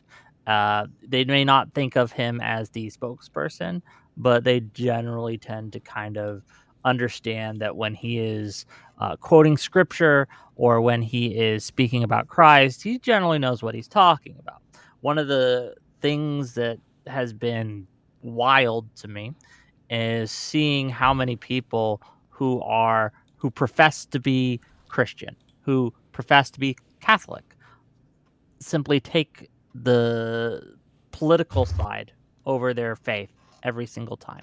And it just shows where their loyalties lie at the end of the day. But I guess, is there value in Democrats kind of taking back the kind of Christian messaging that has Absolutely. worked so well for the religious right? Or should we stay away from it? What do you guys think? I think, I think it's a good thing. I'm avowed atheist, but I think that messaging works. You look at people like James Talarico. He was able to win a primary against Jasmine Crockett, who was the favorite in that election. He uses a lot of really Christian messaging, but in a way that promotes democratic values as being in lockstep with the teachings of Christ or the Bible. Talking about kindness and magnanimity and hope. I think that kind of messaging works. I think it's hopeful. Obviously, it's contextual depending to where the person running is, but it seems like it's relatively successful. So I think there is a place for the democratic movement. I think James Talarico has kind of proven that. Fair enough. What do you think, Destiny? Any thoughts? Yeah, I agree 100%. I think it's always good to things like patriotism and things like religion. I don't know why these ever got owned by conservatives when they're fucking insane. Yeah. Okay. Do you have any other questions or comments that you wanted to address with Destiny, Mr. Sid? Me? Yeah. No. I did set it up for you guys to have a conversation, right? Like, what I mean, nothing much else. I mean, this was a good conversation.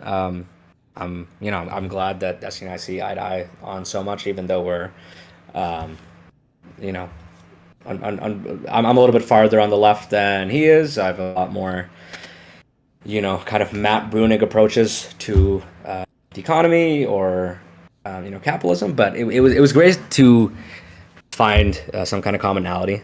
And I really have nothing else. No.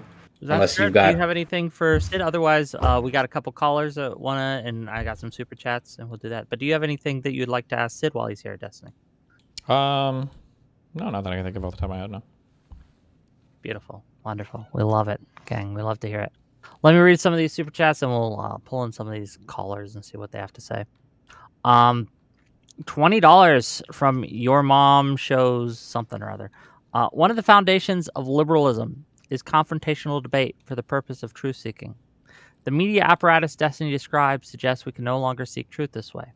How can liberalism survive this environment?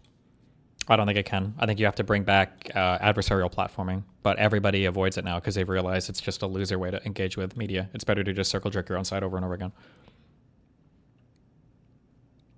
Same answer, Sid? Or Yeah, I mean, pretty much the same.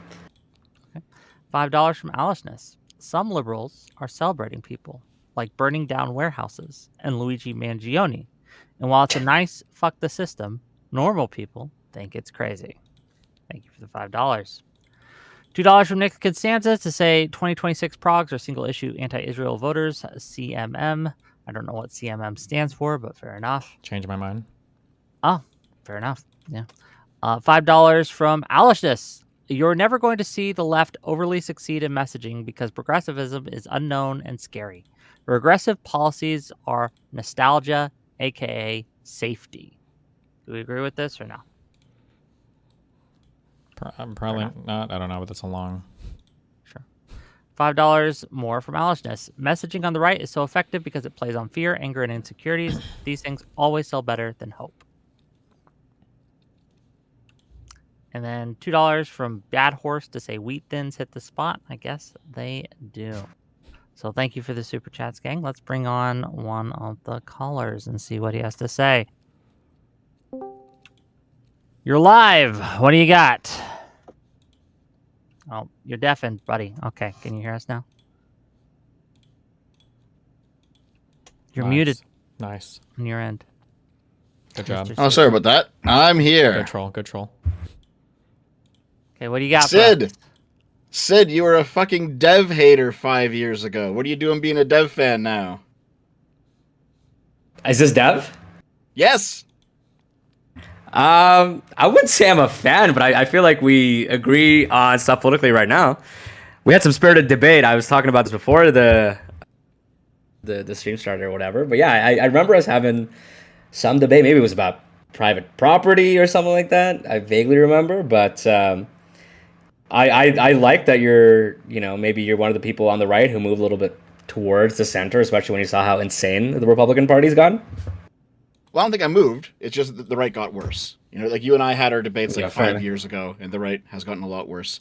But I mean, I think that's one of the like this is supposed to be a conversation about progressivism, and are progressives really a part of the liberal movement? But I mean, you're a democratic socialist, and you've talked a lot about equality in this conversation, which I appreciate. But I mean, another big pillar of liberalism is property, and you disagree completely with liberals on the idea of property. I don't know if I disagree entirely with the liberal conception of private property. I think if I went back, I would probably say that I want a more socialized ownership of non-produced assets, things like land or capital. But I don't think I entirely disagree with a conception of personal property. Yeah, if that makes sense.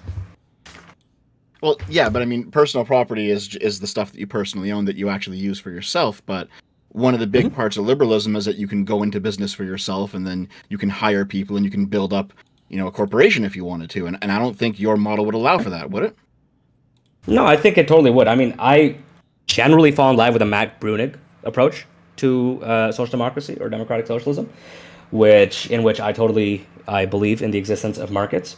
The way that I would structure it is probably make it so that when a firm gets to a certain size, I would like a fund, whether it's a pension fund, whether it's a social wealth fund, or a union fund, to buy up a stake in the equity of a company, to sort of diversify the equity aspect of a company. And the debt side, I'd like maybe a nationalized bank to hold that. So I'm a lot more interested nowadays in the financialized sort of conception of socialism.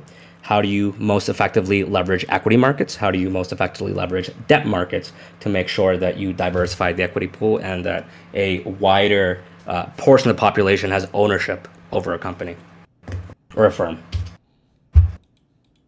Okay, I understand. I think that sounds a lot like what Econobo was saying a few months ago with what he wanted. And I mean, I think there's Yeah. some problems with that idea, but I haven't fully fleshed it out in my brain yet. What would you say your problems are? Well, I haven't fully fleshed I it out mean, in my it's brain yet. okay. Yeah, no worries. I mean, you'll find me amenable to markets. My problem is not really markets. I don't have a problem with markets. I think markets are a incredible way to kind of price scarcity to drive goods and services between people who have the ability to pay, the willingness to pay, and the people who want to produce. I don't want to interfere with markets. My problem generally is that who do the gains from this system accrue to? And what is a more just way of distributing those gains? So if you had a corporation that right now, it's a public corporation, and instead of a minority of the population of the country owning the stack, how do we make it so that everybody in the country has a stack of that? What combination of funds could you use?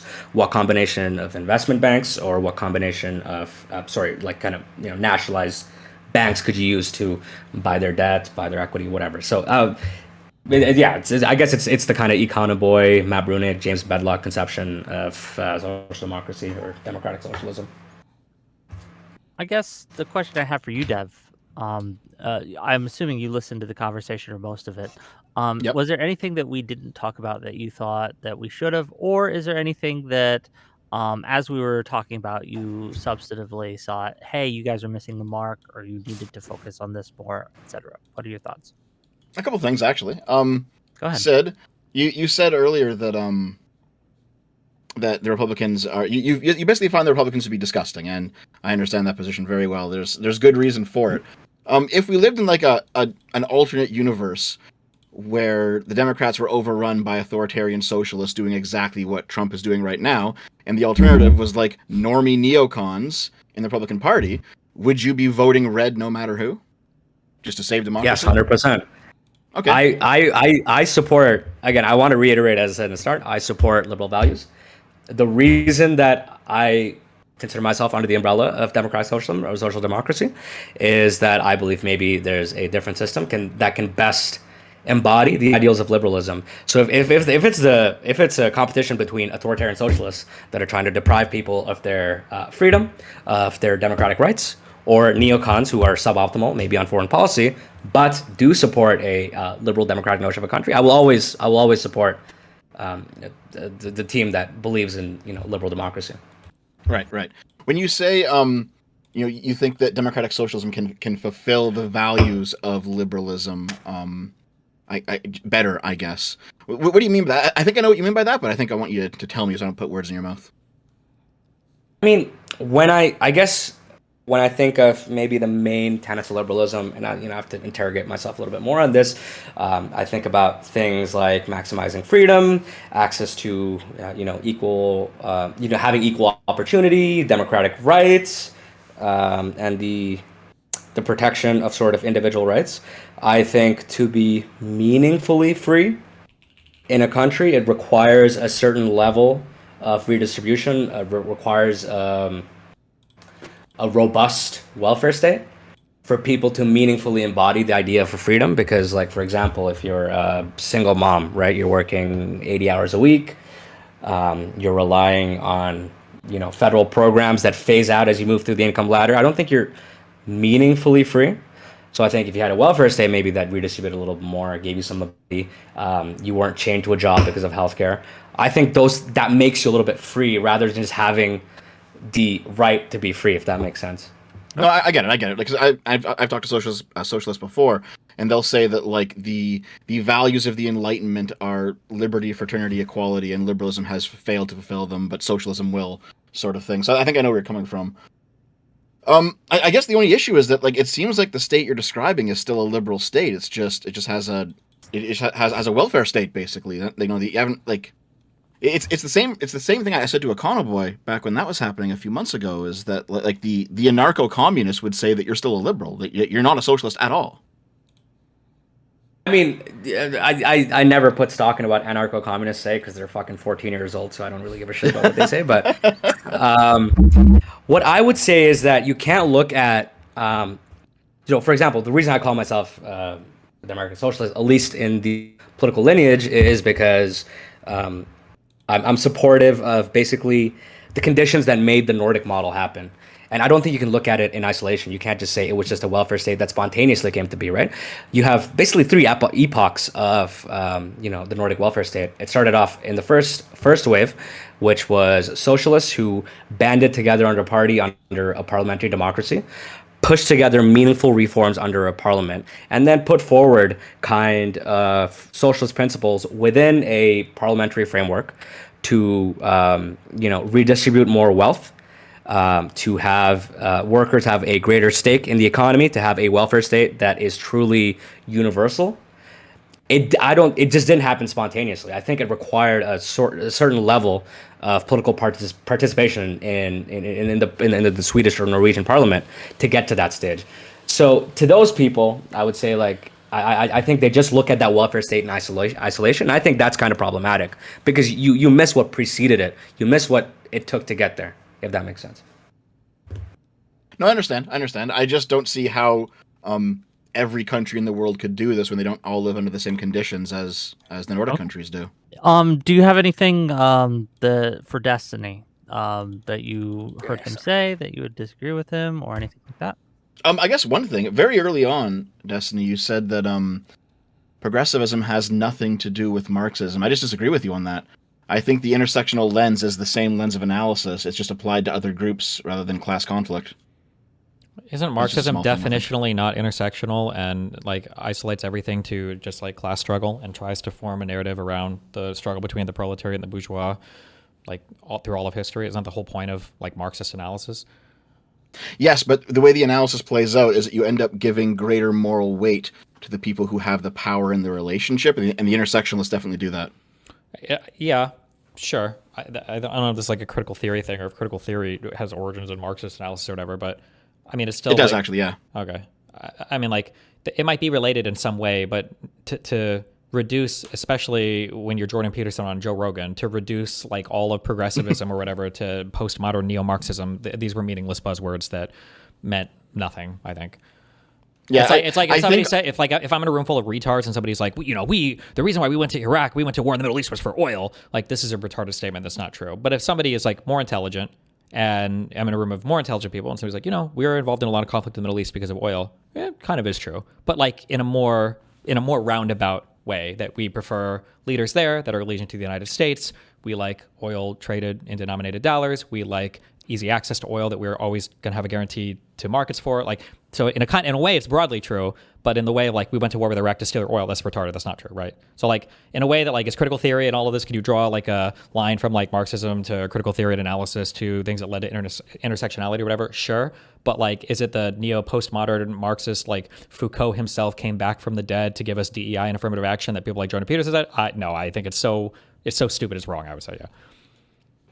Yeah, no, I understand. It's one of those things where it might be technically right, but it's so low resolution it's useless. Sure, yeah. Okay, fair enough. Dev, you can stay on if you like. I like you. You're my buddy. I'm gonna bring a couple more callers on and see what they have to say. Okay. Let's bring on Alish. What do you got?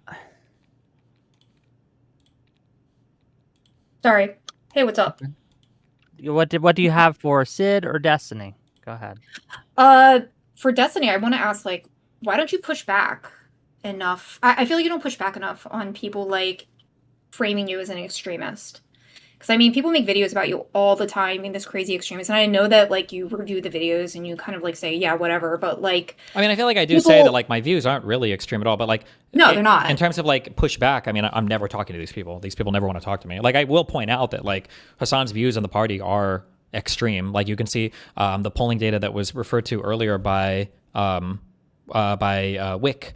Like the majority of Democrats either think we're in the right place or want us to move more towards the center. But if you listen to people like Hassan talk, they'll say that like my position is radical and extreme and everything. Yeah, I mean, like I kind of push back, but I never have an opportunity to even discuss these things with these people because again, the whole media cycle is supposed to just favor you, platforming people that are only going to agree with you all day. Yeah, I'm talking specifically about like there was a video, the last video that, and the only reason I know this video is because I was in this video. It was when I was on Rob Noor. We were debating about like a couple different things, and extremism got brought up, and I was debating him on like, we have the right to take up arms against a tyrannical government, and he framed it as, well, you learned this from Destiny that you can just shoot the federal government whenever you want because, they're being extremists and that's in the Constitution. And I'm like, he also blamed it on Whick. Mm-hmm. Wick.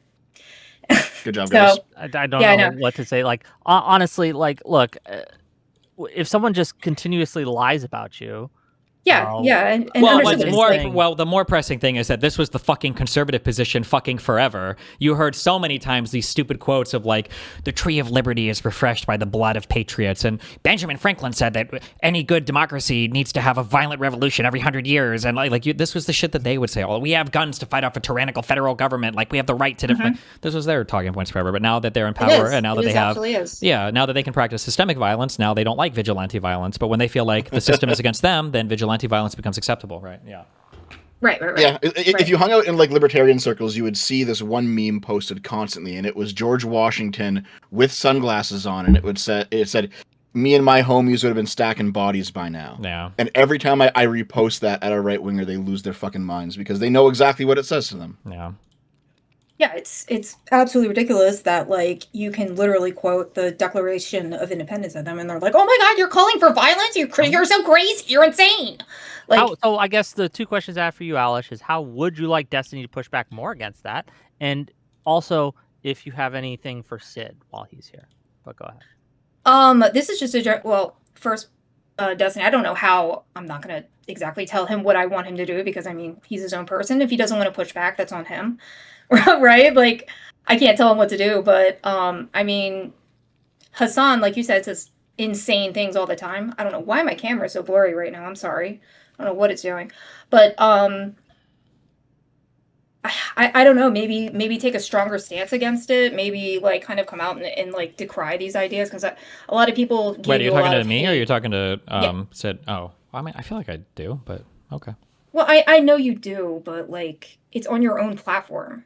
Oh, People well, don't listen, watch if I your get platform. invited by any of these other people to talk, I mean, I obviously do it. No, but- but that's the problem. That's why people don't invite you because they're like, oh my God, your mod Hobbit follower came on and said that some dude was gonna, stab some guy, Constantine was gonna stab him, and then No, that goes they don't want me viral. to go on because they're looking for excuses. Like anything that'll go viral will go viral because of whatever they want. Like that conversation was another conversation of me, trying to. I'm responsible for my community, and and I've thought a lot about because my messaging was getting a lot more radical a couple months ago, and like I do have to think like, do I want like a government executioner to come from my community? Like how would I feel about it? I was like, I don't think I'm at the point where I would be comfortable with that. So like I'll push back on that. That's fine, and I was okay with Hobbit follower talking to me about that. But Hassan was literally walking around with some dude on stream who was giving him a tour of whatever the fuck else at a school or something for like 2 hours, and the guy got arrested for making bomb threats to a whole bunch of places, and that didn't stick to him at all. But that, again, to be boring, broken record, it just comes down to that messaging apparatus. Like Hassan supported stuff, had a fucking Houthi terrorist to interview him and ask him anime questions. Like Jesus Christ, yeah, that's It's because he's so confident about it. Honestly, No, it's because so, everybody's willing to carry water it for him. absolutely. He's so confident and he's so cocky about it. He's like, yeah, whatever, they did that. It like, and I understand like you're defensive about it. I would be too, but he's so cocky and he like brushes it off, and people just see him as it being some sort of like confidence and like, well, now he's in the media and he's talking to people and he's pushing himself forward. And I know you're just not like that.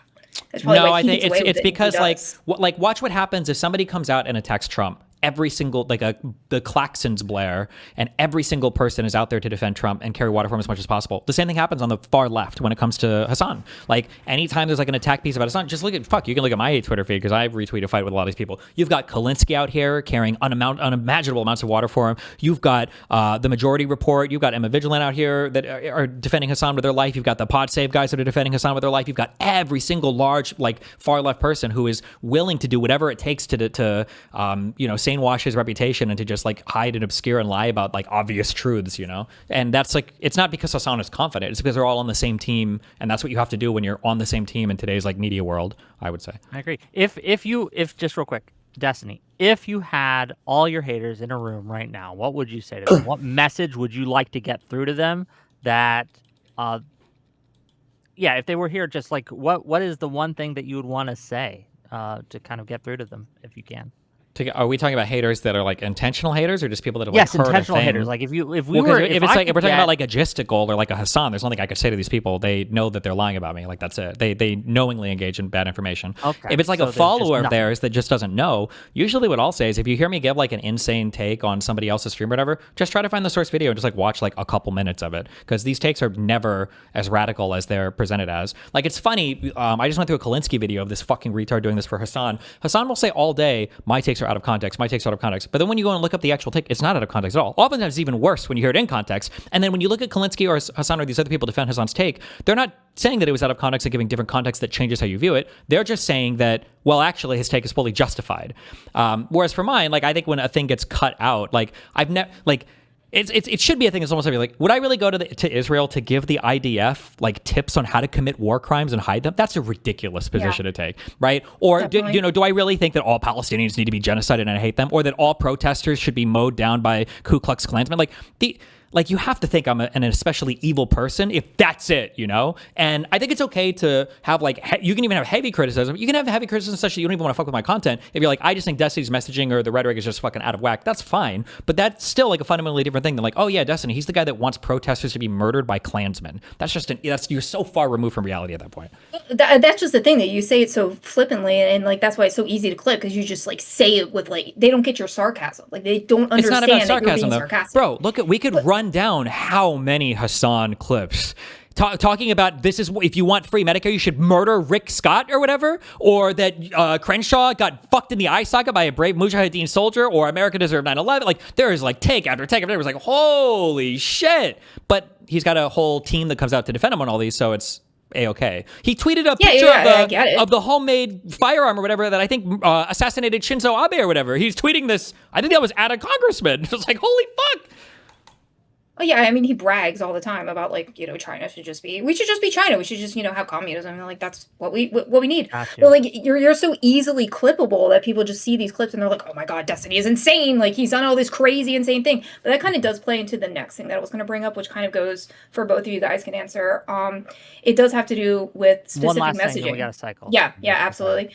Specific messaging, and anybody can pick this up, but like one thing I wanted to comment on is there is specific messaging on the right that like it's kind of like people repeat the same things over and over again, which kind of solidifies the propaganda in people's heads. Like people will always say Trump is the most transparent administration ever, or Trump is the strongest president on XYZ. And I do see how that plays into on Hassan on his messaging, and then why Trump's messaging is so powerful on his side, because every single time one of his sycophants stands up and says something either about him or to him, or is talking about what's happening, they always repeat Trump is XYZ, Trump is positive thing.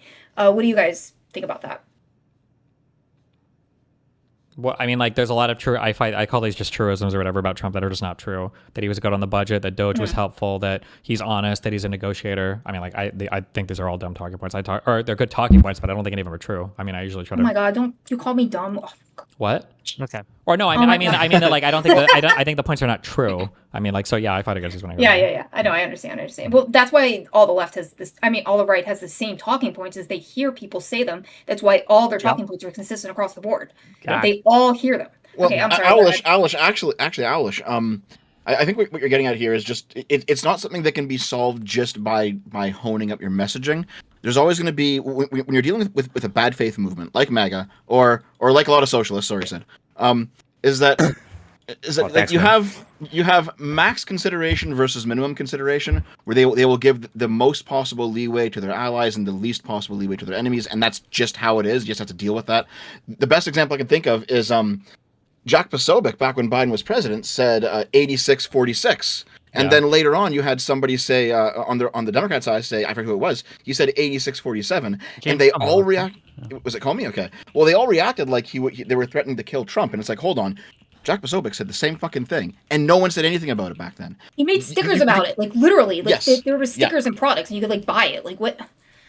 Yeah. So it's just the fact that they will always give the maximum amount of consideration to their allies, the minimum amount of consideration to their enemies, and you just have to deal with that. Like, kind of, but just remember, if you're trying to analyze this under even I would take issue even with your framing of like max consideration, least consideration. You're missing what's happening. They're not giving consideration to any side or not charitability to the other side. It's just a team thing. Like, this guy is on my side, I've got to defend it. There is no charitability reading. It's he's on my side, I have to defend it, and let's figure out how. And that's it. It's not like what's the most charitable framing, how can I blah blah blah. That might be part of like down the road. And then same thing with the opposite side. They said it, we fight against it. Let's go. Obama wants to attack Iran. Look at the polling on Republicans and Democrats' support for Obama attacking Iran in his, I think it was in the second term, and then look at the polling support for Trump attacking Iran. The Democrats were mostly the same from the first time and the second time because they have a stance on it. Republicans 180'd completely to super minority under Obama, super majority under Trump. And there was more of a reason to attack Assad under Obama than there was under fucking Trump, because Trump attacked him for the same reason, having to do with gas attacking his own people. So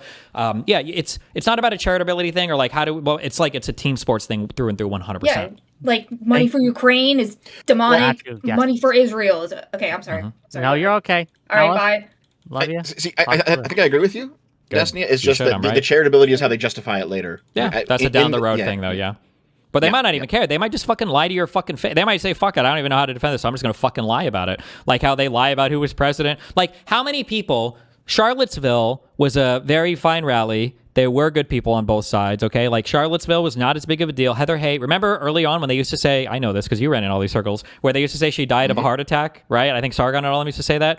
Now that this SPLC thing has come out, it's just like the J6 thing. It's just like the COVID stuff, right? Oh, actually, Charlottesville was a deadly rally and it was horrible, but it was all organized by the SPLC. It was the Southern Poverty Law Center. Or like J6, that was a peaceful protest, nothing happened. Actually, it was Antifa organized. It was deadly and they organized it, right? It like one of the most... Yeah, one of the most insidious parts of the SPLC lawsuit, right, is that no matter whether it ultimately gets a conviction or goes through, they could drop it tomorrow. Nothing more could be done. But I think that the indictment has already done the damage that they wanted to do. Of course. It's giving a talking point to people to say, none of this was real. It was all fake.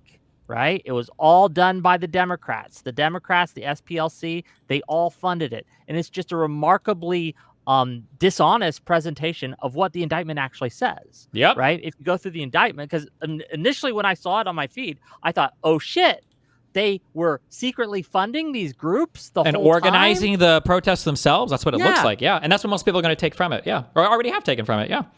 And when you look at it, there's like, oh, no, they were just paying people to rat, which is a remarkably different thing. And you could have issues with that, right, if you want, right, like moral issues with like paying someone who's high up in a position in a hate group in order to steal documents or to, spy on the group. And you can have issues with that, but it's not the same as single-handedly funding organizations to unite the right rally and other things. It's just a remarkably different thing.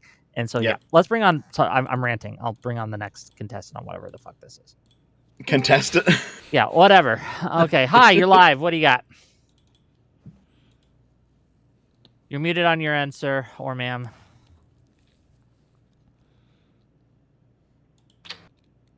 Okay, if you don't unmute yourself, we're going to move you out and cycle you. Okay, there we go. Oh. Hi, you're live. Can you guys hear me fine? Yes, what do you got? Okay, mine's mostly for Destiny. I think it applies more to him, but in general, I think the big thing that I'm noticing a lot of that I'm very against is the idea of like fighting authoritarianism with authoritarianism type concept, right? I think when you're living through historical moments, it's really hard to pinpoint the things that actually matter and the things that are just kind of noise in the historical context. I think we're getting bogged down by a lot of noise nowadays that's making us change our opinions on things that we just know to be true, right? Like we have enough historical knowledge, we have enough stories, we have enough understanding of the way we should be running government, the way we should be treating each other, yada yada, right? We have endless examples of this. Now, if we're talking about like the average dumbass American that doesn't get a good education and is just like brain rotted online, I don't know, like there's just so many different conversations to have here, but I don't know if these people are worth like even considering in context of the media we're creating, right? Is this making sense? Do you have any pushback so far? I'm not entirely sure what you mean or what. I don't So understand a lot of the takes that you're having, right, are like, well, if they're going to do this, we got to do this too. Like, or hey, the only way to win is to be a cult. Hey, the only Right like, now, this yes, type but of like the reason talking. why I'm giving this analysis is because what I'm saying is that like if we don't change the environment, like it's over. You cannot win playing like the good game when the other guy is allowed to play the bad game. That if you have a boxing fight against the other dude and he's allowed to show up with a machete, you can't outbox that guy. You're going to lose every single time. He's going to chop your head Is off. MAGA stronger now or a year and a half ago? I would say that they were stronger a year and a half ago, but I mean like. I would agree. But like it's such a monumental failing that like where we're at right now is not acceptable. Winning the midterms and all and like what comes after, this is not acceptable. The fact that we got to this point is not acceptable. So something has so the fact that they might be weaker now is just it's. So my worry is, I agree, it is not acceptable. My worry is if we start going in the direction of fighting their authoritarianism with authoritarianism, like, and again, I'm using this broad concept, right? I'm not specifically talking about even like authoritarianism as a label, right? But the broad concept of fighting their toxicity with toxicity back and forth, you don't end up creating a better political environment going forward, right? Like the way that I'm kind of thinking about this is we seem to be sacrificing a lot of long-term advantage for short-term gain, so to say, right? That seems, and so like you can apply this to economic theory as well, whatever you want, that concept. We seem to be doing that a little bit too much to the point where I worry that, a lot of the things that would bring moderates back to our side are things that we would no longer be able to say, right? Moderates don't give a fuck about any of this. Nobody is principled in terms of how they engage with media or any of that shit. So sorry, maybe let me change what I mean by moderate. What I mean is like politically, people that are otherwise largely politically disengaged. I think social media nowadays definitely like re-engaged a lot of people that just weren't politically active or interested at all previously, right? So that's what would like you a whole say? other Would you have advocated for going to war with the South when they seceded from the United States? See, and this is good. So yeah, and this is getting into the thing that I also wanted to ask you is like I'm becoming an anti-federalist at this point, to be perfectly honest, right? Like at this point, I think returning to a more South will rise states-based. again? No. How can you say? How can you say? Wait. How can you say you're worried about? Not as extreme. Not as extreme as that. What I'm saying is the federalist attitude that we have, where hey, if abortion rights are important to me in my state, then it ought to be important to the people in Mississippi. Hold on, wait. We need to give up on this. How can you just say that you're worried that we're going to lose something important about ourselves, and now say that we need to not be like a unified country as much? I feel like if we lose our concept of federalism, then I think we've kind of totally lost ourselves. Well, no. I mean, that's not true at all. Think about the founding of our country and then the Constitution itself, right? Have we expanded or limited? Have we expanded or limited federal powers throughout our history? Expanded. Our country was founded in the 1700s. It was a totally different world. Part of the reason why we have the oldest surviving constitution in use of any country on the planet is because it's been able to adapt and be flexible going forward. Everything on the planet. Do you think if we return to 95% of issues being solved in a state, that states would start falling apart? Like, do you think we require the federal government to keep this whole thing running? And to be competitive on the world stage? Yeah, I think so. So again, and I think like very basic concepts military protectionism, right? Like interstate commerce. Obviously, this is the federal government's purview, right? But especially like when we start getting into cultural issues, things like this, I don't think states like all of a sudden fall apart. We don't have like a perfect union anymore. This is kind of just silly. We don't have a perfect union, but would you say that like with the Civil Rights Act and the voting, are these like mistakes to you or?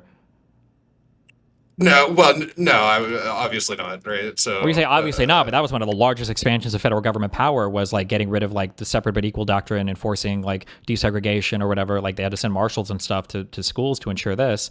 So I mean, I'm sympathetic to some extent. No, I'm not sympathetic towards this like anti-federalist idea. But I think there are things that even you would agree that like the federal government, more than just trade and military protections, that there are even some cultural or social things that we probably need the federal government to take a hand in enforcing.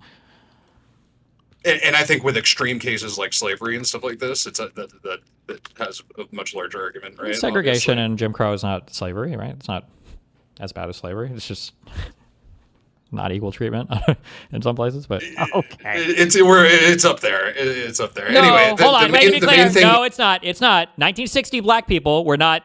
They were much better off than black people who were slaves. Okay, I'm just okay. Now, obviously, civil rights and everything was good, and getting rid of like separate but equal doctrine and getting rid of like Jim Crow laws and all this stuff, it was good. But you were significantly better as a black person in 1960 than you were in 1760 or whatever, or in 1800s. Of course, yeah, of course, yes. Okay. But I would still say that's crossing the line for what I'm arguing for, right? But anyway, let me just boil it down real quick before I go. The main thing is when we start abandoning principles to fight against what we see, we end up in a nuclear arms race scenario, right? Like the theoretic nuclear arms race. Well, sure, but hold on. Can I just ask? Hold on, because even the example that you're using, right? We end up in a nuclear arms race, right? Wasn't it everybody getting nukes that ensured that nobody used them? Like, wasn't the nuclear arms race like good? Rather than just having one side have nukes and nobody else does? I'm talking about the game theoretic nuclear arms race. So the concept of the only way. Wouldn't be nice if Ukraine had nukes right now, right? Yeah. And the concept that the only way that you can you can't unilaterally disarm and come to some agreement like, hey, this is the weapon that we're not going to create. The way you win the nuclear arms race is by attaining the weapon before the other person, right? That game theoretic. And so the issue that I have is we end up in a scenario where neither side is fighting on the principles that we just know to be true, right? We these are the things that make us liberal or make us whatever we are, right? We start losing those just to be able to have the short-term gain of political win or whatever, right? In George Bush era politics, I remember feeling really dreadful and really down. Now, looking back on that, it's like, we lived through it, right? There's some things in my field that are still lingering that suck ass, but we've largely been able to live through it, and I think this is going to largely be the same thing. I think we're fighting a little too much. We're abandoning principles for things that are just noise. We're not going to remember them in 10 years. They're not going to be all that relevant to what our kids are learning in school about this age, right? And I just worry that we go down that road too much, right? That's all I'm saying. Okay. Well, Kirby, real quick, I'll hop in here for like 30 seconds, okay? Just real quick. When you came in, you talked about using authoritarianism to fight authoritarianism. It's important to realize that what authoritarian governments do, liberals might do sometimes, but only during emergencies, and they have a tendency of giving that emergency power back legitimately when the emergency is over. So a great example of this is COVID, right? COVID lockdowns were authoritarian. They just were. But you know what happened? Liberal governments gave the powers back when the emergency was over. And same with like the gerrymandering going on, right? The voters are voting to do a thing that they are against in principle in order to. But this is kind of my whole point, right? Because now we've lost you can't have an argument with conservative anymore against gerrymandering because we've done it now, right? Like, what? Wait. Why do people say that? That's the dumbest argument I've ever heard in my life. We absolutely can. Democrats are willing to get rid of gerrymandering. We've been willing to get rid of gerrymandering. Why would we not be able to have the argument now just because we've done it? Like, what? In response to them doing it? Going to bring up that we've done it. What do you mean? So what's the argument against? What do you mean the argument? The argument is not based on past behavior. If you try to break into my house with a gun and then I shoot you in the leg and then you run away and I'm like, we should ban guns from the neighborhood, it's not good. Would you go, well, now that you shot me, you can't make that argument anymore? Yeah, you just made the argument. What do you mean? I think that's a little different.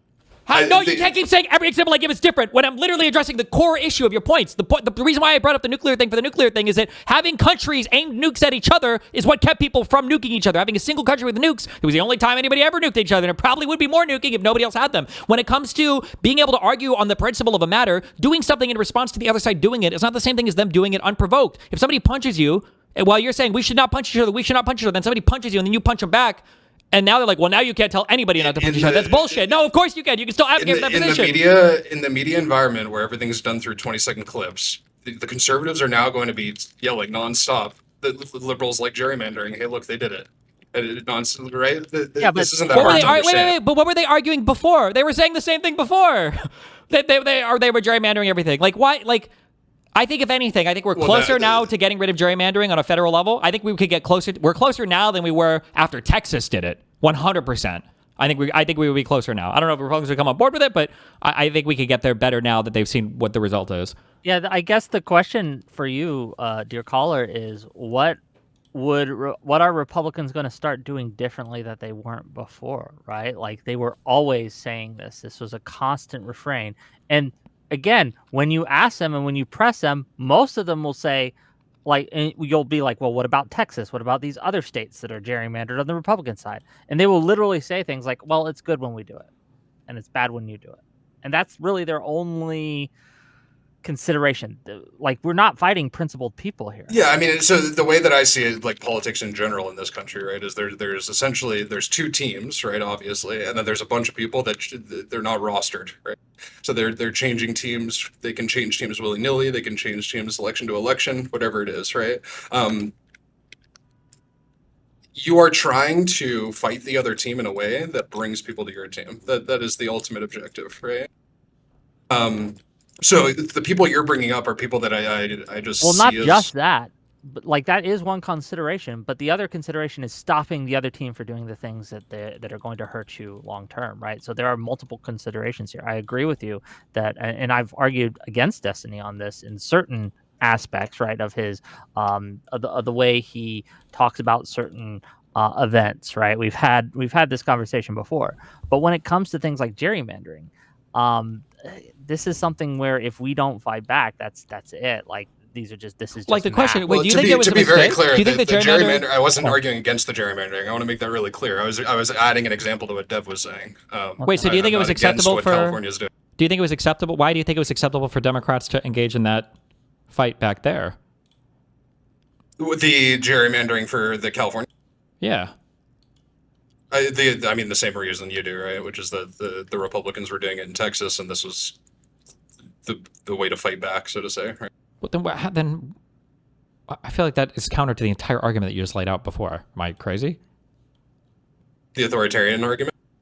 That we're practicing behavior that we ideally wouldn't want in order to counter the behavior that they're doing that we don't want. Yeah, didn't you just use Virginia as an example of this? I forget.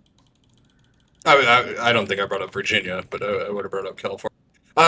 Yeah, I mean, so obviously there's lines here, right? To which degree are we willing to sacrifice principles or whatever? So Okay. like, I'll definitely concede that that's like somewhat counter to it, but I don't see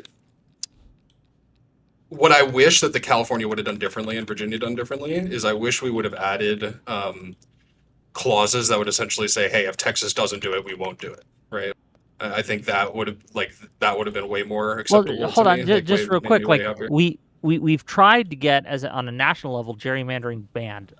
Democrats have put forth, I think, 5 proposals in the last 4 years, or maybe it's 4 proposals in the last 5 years. And keep in mind, if Republicans wanted to stop gerrymandering, they control the House, they control the Senate, they have 6-3 on the Supreme Court, they have the White House. If they wanted to draft something and pass it, they absolutely could.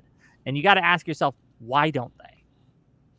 So And I think we got a little maybe off the I'm plot giving you a because response, but then we do got to get to more people because obviously I agree that Republicans do not want to get rid of gerrymandering. It typically helps them more than it helps liberals. Liberal states overwhelmingly vote to get rid of gerrymandering in their own states, right? This is all very obvious, right? I forgot exactly why Dev brought up the thing, but that's how we got onto gerrymandering in the first place. It was trying to make an analogy, but yeah. But thank you for calling in, buddy, and I'll talk to you later. Let's not be extreme, boys. Okay, extremely moderate. I actually said I do have one more thing to ask if you don't mind, since I gotta Sure, get in man, here go ahead. in a bit. So Yeah, me too. I gotta head out in like 2 minutes. It's like 2 a.m. in Spain. I gotta go to bed. Yeah, ask me. Go Okay, ahead. sure. Earlier in the debate, you said I don't know what that poll means when the Democrats need to move to the center, and you said that a couple times. So what do you mean when you say you don't know what that poll means? Just trying to think about when that was in the conversation. Was that when Whick brought up the polling for what Democrats should do? Yes, and the polling said something like 46 or whatever it was, that they have to move more to the center. 42%. But yeah. 42, yeah. And you said, I don't know what that means. Yeah, I mean, I guess what I probably was saying was that right now they have no control over really any part of the legislative or the executive branch or the judicial branch. So when we say they need to move towards the center, what are we talking about? Do we mean messaging, which is something that Democrats seem to have tempered after the 2024 election? Do we mean in terms of what they run? I don't understand really. So yeah, I guess that was probably my retort to that. Okay. Well, no, it's just, I mean, it seems kind of obvious to me that, like, when Biden had to, for example, disavow a lot of the violence in 2020, that and when a lot of other candidates didn't, and that's kind of what got him the win, at least in part, right? There doesn't seem to be an appetite By the in violence, America. you mean Didn't you'd Biden like the hold Black on, Lives wait, Matter by the protest? time The he BLM wait, by the time he disavowed that violence, wasn't he already the nominee? He might have been. I'm not sure exactly. Yeah, It's bitch. possible. Little bitch. But nonetheless, he still had to disavow it to win the general, and there just seems to be no appetite among the American electorate for left wing rioting, basically. And I think But if we're you're talking about something that if you happened 6 years ago, right? I mean, Well, sure, but I still ostensibly think this there's poll is from. yeah, but I still don't think there's an appetite Yeah. for it, frankly. Like I just when people say like, hey, you have to. When people say Democrats must move to the center, in my experience, what they're saying is like, hey, there's some crazy fucking shit happening on the left, and it might just be college kids, and it might just be rioters, but the Democrats should have no party in that. Okay, so like right now, if you were to say Democrats need to move more to the center, what do you mean? On what exactly? I'd say I'd say what is okay? less crazy progressivism, more like normie neoliberalism, I guess. I mean, I don't think any Democrats specifically are pushing anything super out of left field. I don't really see elected Democrats when we're talking about that. I mean, if you're talking about the electorate, yeah, sure, you can make that argument, but again, like, what does that mean? How do you discipline the electorate into, having a cohesive kind of thing? It goes back to the conversation about the apparatus or messaging or whatever. The answer to that is a lot more complicated than the first one, which is I don't really think Democrats are being so outside of the pale right now. I don't really know what we mean by moderate their messaging or whatever. No, I agree with you. I agree with you. I think like if you rewind the clock, 5 years or 7 years, you had the squad running around, and the squad is fucking gone. Like AOC is moderated. Bernie's kind of out of the picture. A lot of the more far left elements of the Democratic Party have been losing, and I personally think it's a good thing. But I think that's kind of what people mean, really. Sure. Cringe. Okay. Well, Sid, I know you got to go, and I want to give you the out Yeah. right now. Do you have any last words? Where can people find you? Closing thoughts, etc. Go ahead. Yeah, sure. I'll do it really quick. Yeah, you guys can. My name's Sid. You guys can find me on @LilBabyGandhi on Twitter. Yeah, thank you so much for having me, Whick. Really nice talking to you, Destiny. It was a really good conversation. I really appreciate it. And yeah, I guess nice chatting to you for the first time as well, Dev. After a couple years of animosity, I guess. Years of antagonism. Yeah. I'm glad we're relatively on good terms now. But yeah, thank you guys so much for everything. It was a pleasure, and yeah, talk soon. Bye. Cheers, guys. Okay, Destiny, do you have time for the rest of these callers, or are you good? Yeah, go chew through some, yeah. We'll choose Sid through some. And Dev, I've got to go though. It's dinner time. Have fun, guys. Later, buddy. Thanks for having me on. See Be ya. careful. Okay, welcome to the show. What do you have, dear caller? Yo, what up? Oh, by the way, that previous caller, I'm from Virginia, and we just annihilated the Republicans on that. So, yeah, it is really fun to actually do that kind of stuff. Just saying. Yeah.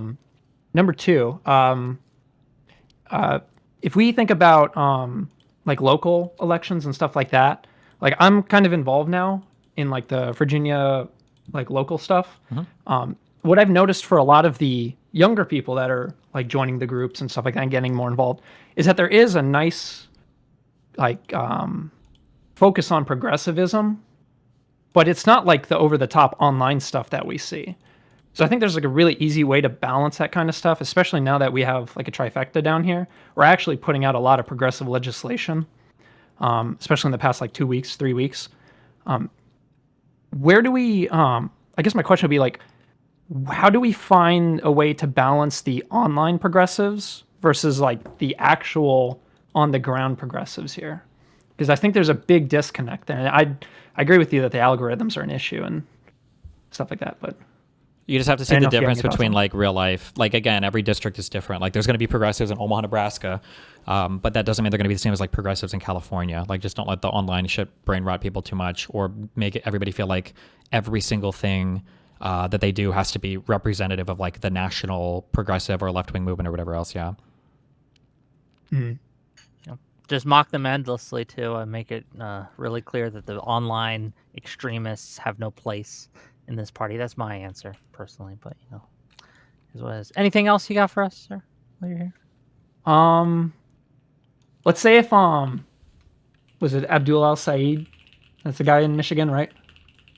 I believe If so. he wins the primary, would you guys like be fully behind that?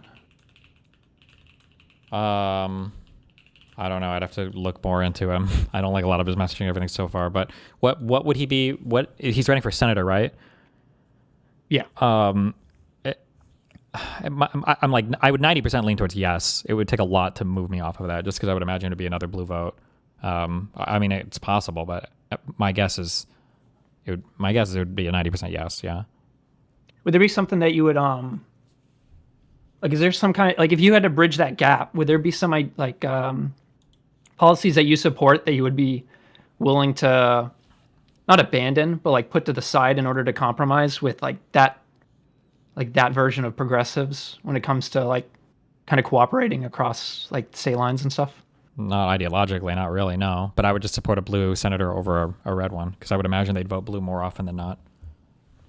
Okay. Yeah, I'm pretty much there too. I was just kind of curious what you guys No, thought. that seems fair. Thanks for calling in, buddy. Okay. No problem. I'll see you guys. Gonna get to as many as we can, as fast as we can.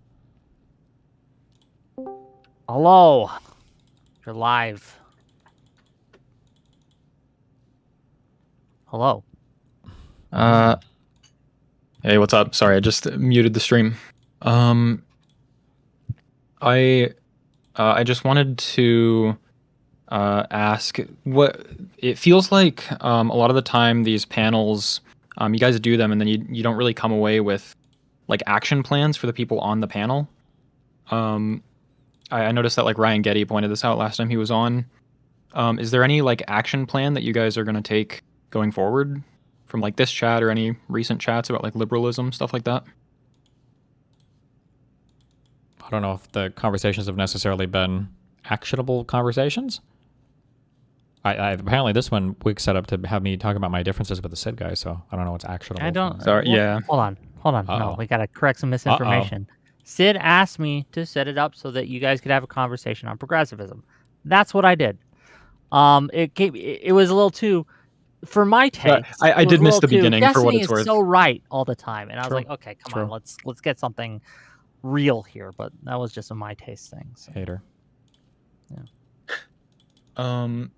Yeah, I do think though, one thing that we could be doing, if we're trying to kind of like distance ourselves from the like tanky types, the Hassan types, is to just stop calling them progressives. I've noticed that that's a thing that a lot of these like publications will tend to do when they write about him. They'll say that he's like a progressive commentator, but it's like, is he? You know, like in what ways is he progressive? I feel like one way that we could go is just hammering all of the ways that he isn't, essentially. Like you know, he's got all of these like racist rants, he's got like misogynistic rants. If we could get some kind of like when it comes to me, Destiny and stuff, like how are we engaging with Hassan that we shouldn't be, or how should I would we say be I engaging try to make that distinction all the time, are? that he's not progressive. This is why I point out that he always reduces everything to class and never fights on social issues and hates identity politics.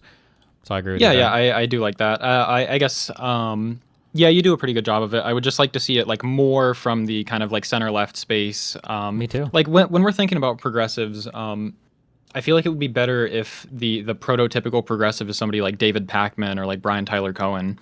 And it's just really annoying that so many people who call themselves progressives see Hassan as their prototype. It just it doesn't make a lot of sense. I would like it if we could, you know, if some like creative type or somebody with video editing experience could like edit together some compilation of, you know, all of Hassan's like crazy unhinged rants at different like That just went out marginalized of groups. context. And But, yeah.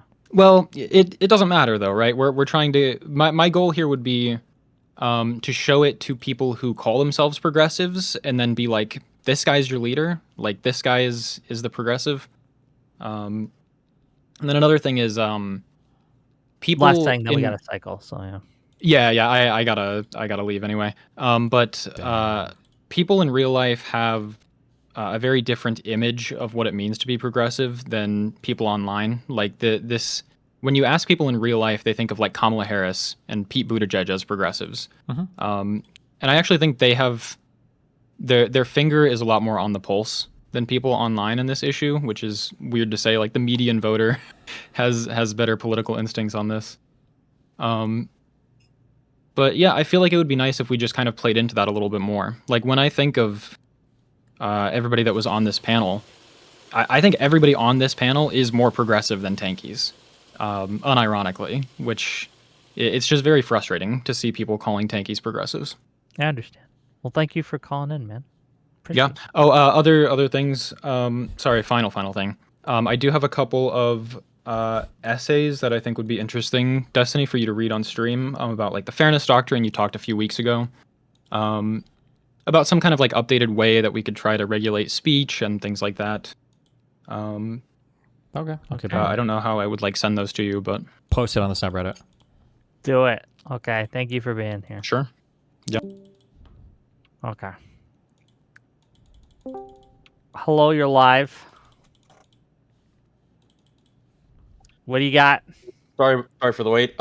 Yeah, I really appreciate the show's been great today. But to my question, one of the things that I keep on hearing from a lot of liberal commentators right now, which frankly is very exciting to me, is a big analysis on the right-wing media system and a desire for not necessarily the same thing for liberals, but at least a new and invigorated media system for liberals as an effort to counterbalance that. And so, Destiny, I was really wondering what your vision is for that kind of a project. I mean, this would have to be like a top-down, like starting with a think tank from the Democratic Party to the DNC being involved with Democratic politicians, messaging with going onto like center-left shows that are agreeing to kind of like carry the same message. Like it would have to involve a lot of these people being coordinated together.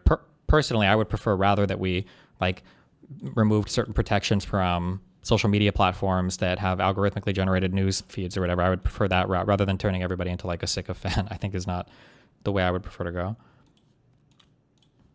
Excellent. That was my main question. Thank you. Okay, well, that was quick and easy. We love it. Okay. What do you got for us, sir or ma'am? Sage, that's my name. Hi, Destiny. I gotta push back against the other dude that was in here, Kirby, on what he like said about going back to the anti-federalist or going back to the Articles of Confederation. There's a few key things that the guy like doesn't understand about this whole time period. Hold on. Are you here to argue with the guy that was here a couple? No, I just want to set the record straight and give like Destiny like some context on why why that shit is like stupid. Okay, like for one, we didn't have an executive branch in the Articles of Federation. Well, what does that mean? Well, one, it meant that we couldn't put down the Shays Rebellion in this time period because like we didn't have an executive branch and we couldn't like effectively manage this crisis. That's one big issue. Another thing is like Congress could pay its debt around this time period because like the Federalists, the Articles of Federation, everyone had to agree on paying their taxes to pay like the war debt. It was like everyone had to agree, and if like one of them didn't, we couldn't handle Tell you what, disputes. man. Tell you what, man. Okay. I'm sure if you DM him, I can set up a debate between you guys or something, and I'll host it, and it'll be fun. Okay. Yeah, for sure. Yeah, I just want to set the record straight here because like record straightened. We got it. Thank you for calling. Okay. Good job. We'll do two more, and then we'll call it a day. Okay. Second to last one. What do you got? Oh shoot! Hi. What was I gonna say? I was under the mindset of just like I guess in terms of trying to help I guess progressives or I guess trying to have a better fight against like I guess your far left like tankies or stuff like that. I feel like I guess for both of you, like what's your thought about like a marketing strategy? Because when I see with the right, it as silly as it is, once like the Republican Party has like a slogan like "Make America Great Again," "Make America Healthy Again," as dumb as it sounds, but it's simple. They have something to go off of. I guess where do you guys lead on, like, do you think marketing would improve, like some sort of marketing strategy to fight both the right and the far left? Would that improve, I guess, the political spectrum as a whole, or you think it's just like maybe just a little bit?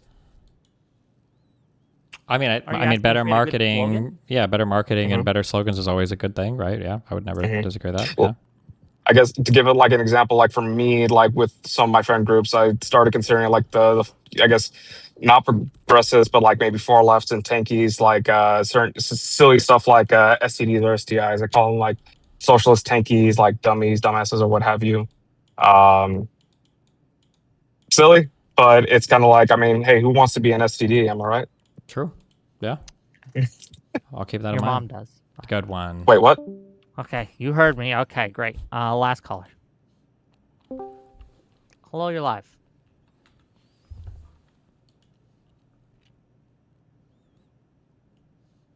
Hello, you're live. Okay, you got to unmute yourself, buddy, friend.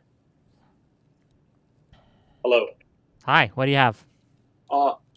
Question is about how current media with the progressive tanky side seems to be focusing on engaging like normies, by like extending their reach, like becoming more seen in the media.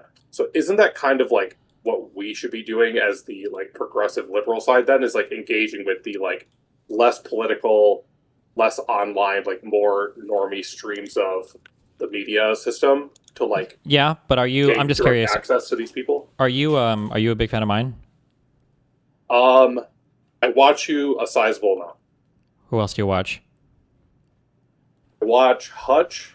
I watch PodSave on occasion, and like random other politics stuff here and there when I come across it. Okay, I only ask because I actually don't think they do a good job at engaging other forms of media. I think they actually do an exceptionally bad job at it because there's. I agree with you, but that's like the direction. That's like I their mean, you agree plan. with me. That's the exact opposite of what you just said.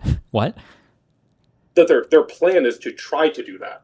They're just. I not don't doing think it well. so. I think that they suck at it and they're not doing it. I think the conservatives were able to do it. I guess you could argue maybe in the future, if their messaging gets strong enough, they can try to have a plan to break through.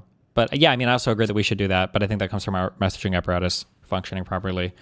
Yeah. But Okay, yeah. so you don't see like the super online space as the right engagement for like the normie space.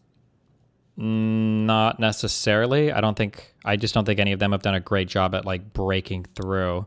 Like, Well, look at the, depending on if look at you're, the polling yeah, on Hassan. yeah. What I right? was just That's going to a bring it good up. example. Yeah, like so Oh, as much cool. as it seems like he's being forced right now, and it seems like Hassan is everywhere. Like, wasn't it like 78% of people like hadn't even heard of him before, and it was like 7% approved and 14% disapproved. Like that, like 15% disapproved. yeah. And yeah, and like like 2/3 or 3/4 of them had never even heard of Hassan before. So it's like the idea Yeah, that he's so much more popular than he actually is just because we're in this media space so much. Yeah, and I just want to kind of stress this point. Like, he had the wind at his back. Every opportunity, every door that he wanted was open to him. He had constant puff pieces in major outlets and magazines that normies read. He's been on CNN. He's been on Pod 50 Save million, America and all yeah. these other like alt Exclusive media ownership of organizations, Twitch, and with basically, all these people kissing his ass and pushing him up. 7% favorability. 7%. It's amazing how badly they have failed. They have failed on every metric to push this. But isn't the more interesting part of that statistic that he's unknown? No, I think well, that's what Like, I was saying what, before. I like said I think it 90% feels like unknown? yeah, it feels like he's everywhere, but he's really not. It's just because of where we exist online. That's why I was asking who you watched, because I think that he's just like a very big person in online spaces that do politics, but outside of that, I think not much. Okay. Anything else, distant friend? No, sounds good. Well, thanks for calling in. Later. Well, Destiny, thank you for being here. I appreciate you taking your time to talk with Sid and have a more friendly conversation than we normally do here. But is there anything that you'd like to say to my audience before we send you on your merry? Oh, I love you. Stay safe. Be careful. Have fun. Yeah, be careful, buddy. I'll try. I'll see you later. Okay. Bye. Bye.